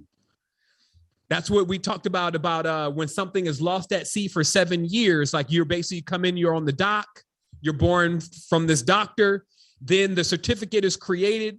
The certificate is created that is basically indicating that you are on, or you are cargo of a vessel that is out to sea, that has been lost. And then when nobody is claiming you, which the parents are not signing on the birth certificate in the right area to claim you, then you, after 7 years, meaning a 7-year-old child, is then becomes a hidden ward of the state. And from that point, their weight, which is the weight of which they were born, 6 pounds, 5 ounces, whatever, is their value, which is their weight in gold. Okay. So this is the Romans. So whereby it was the property owners that had to prove their claim of right of the property, not the Roman officials who had to visit every farm and village to check the faculties and infrastructure, right? So that's what even the super torch ritual, which is the Olympics, that's that 7-year or these cycles that they come around, jubilees, the cycles that they come around to check on everything that they own to restate claim over it, right? Canon 5603, these surveys, ledgers are they're also often called rolls.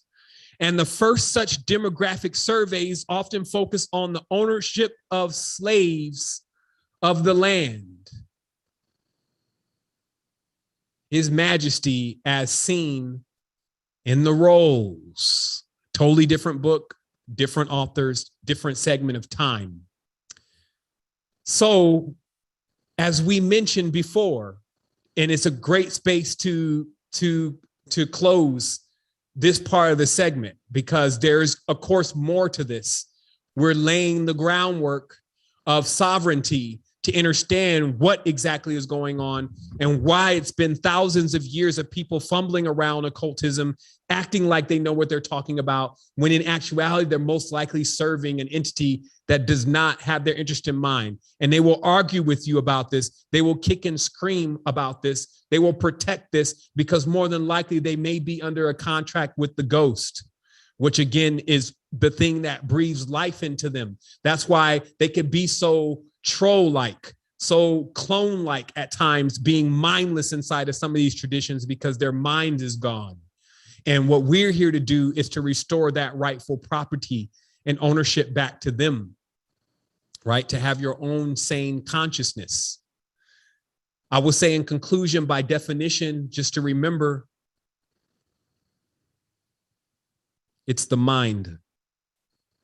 This is why if you choose to feel good because something great is happening, or you think something's great is happening, you start feeling good.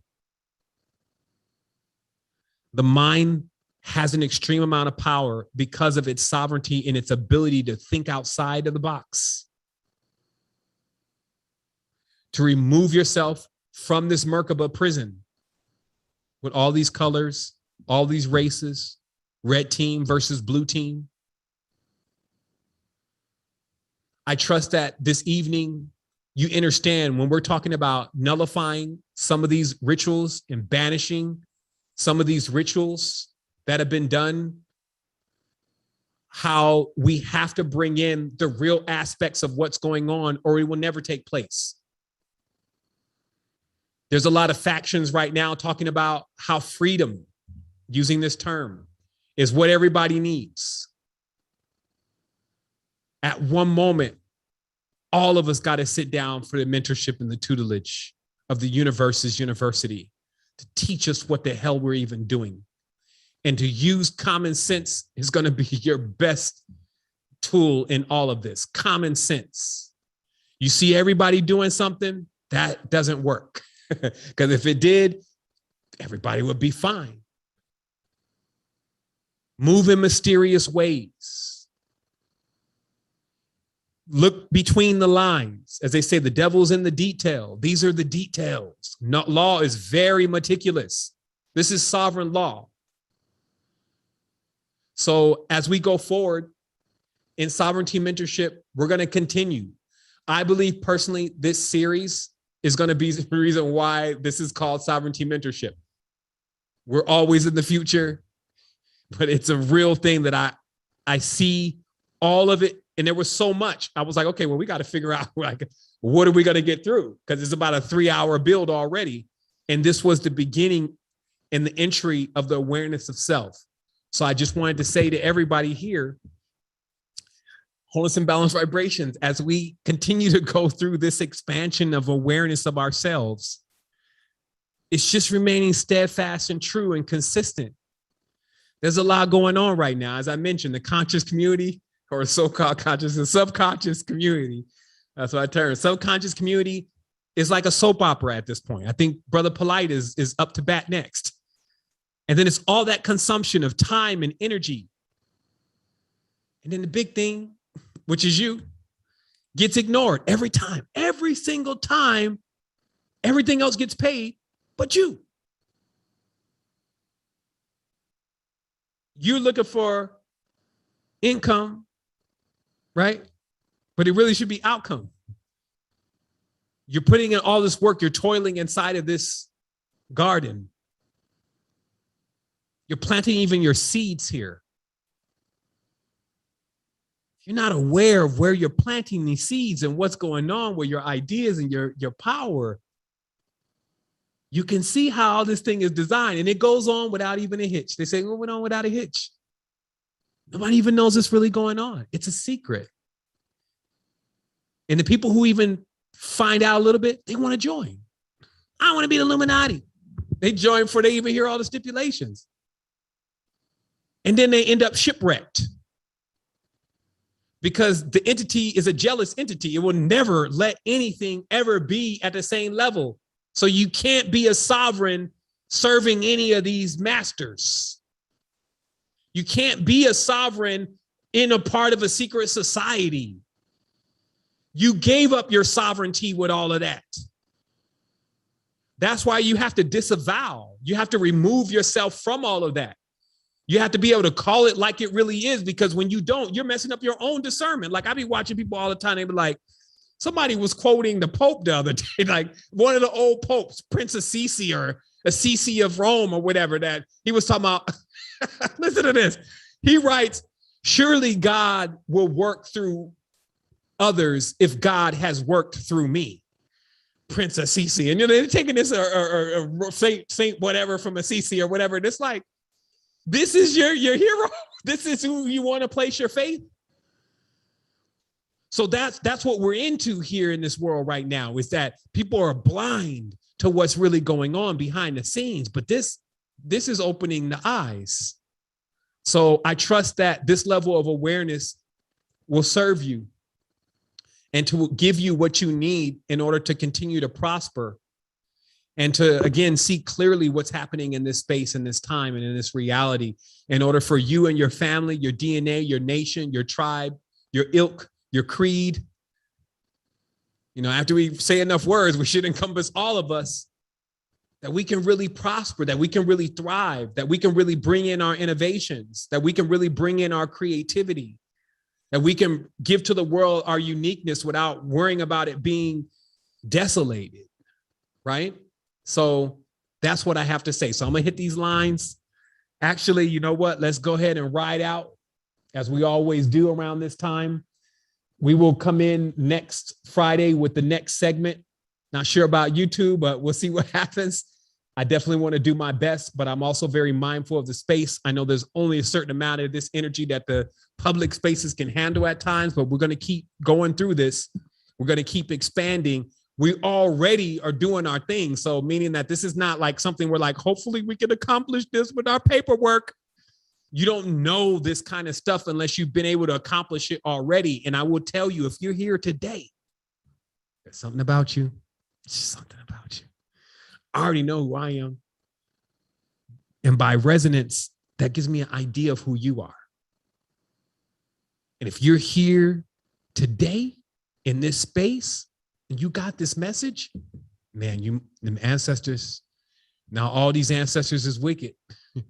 They're looking out for you. As I said before, there are beings that they don't care what color, shape, form, everything. They have taken on that tutelage and that mantle of being able to come in and instruct humanity and to get it out of this situation and this tangle that they've been dealing with.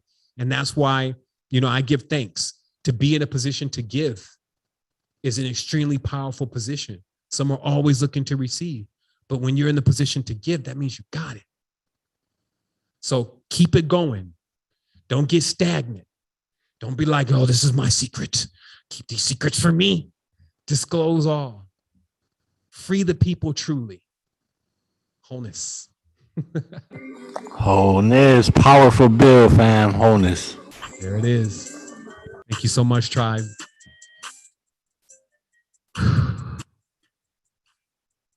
Yeah.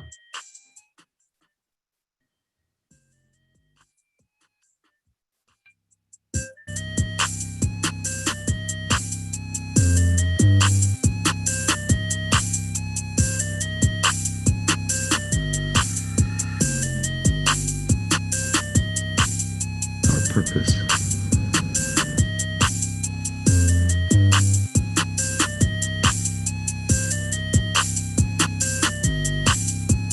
You shouldn't give up in frustration. Your body has the DNA for it. Our purpose. To create a star within a star.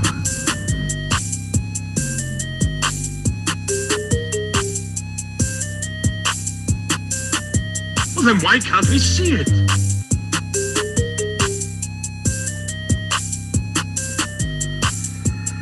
Finally, we get to, at a certain point, this 8th and 9th dimensional being.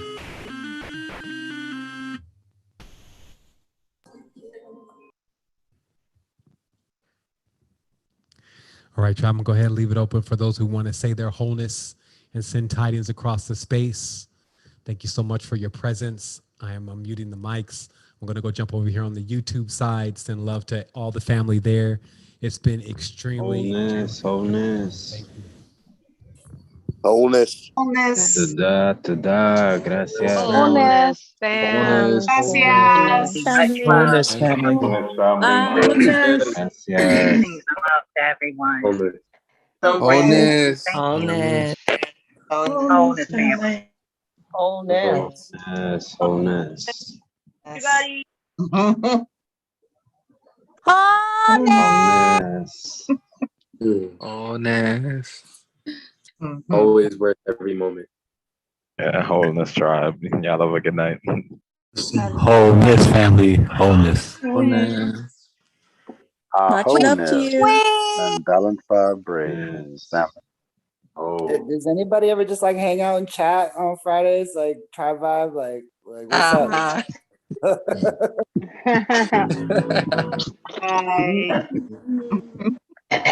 We are not domesticated. Wholeness, y'all. Oh, this is that beat.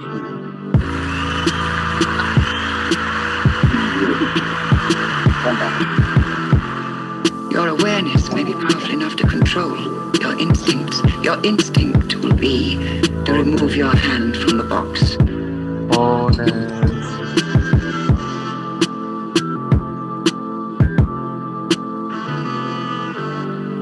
Where is your tribe? My tribe. Another planet in another solar system. Even in your lies, some truth slips through. That mythical community you're supposed to come from, Fort Wayne. A fort. Unconsciously, you chose a name that was belligerent. Where were you nurtured?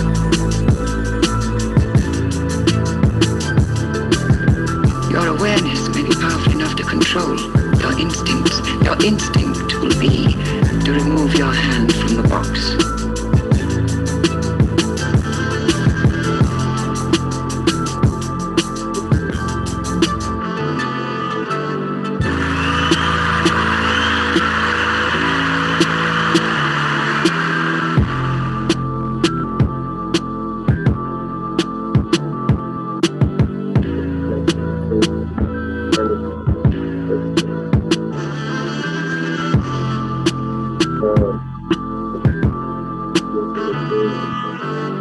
Time changes space. This flat ground we're standing on could have been at the bottom of the sea a million years ago. A million years from now, it could be the interior of a huge mountain.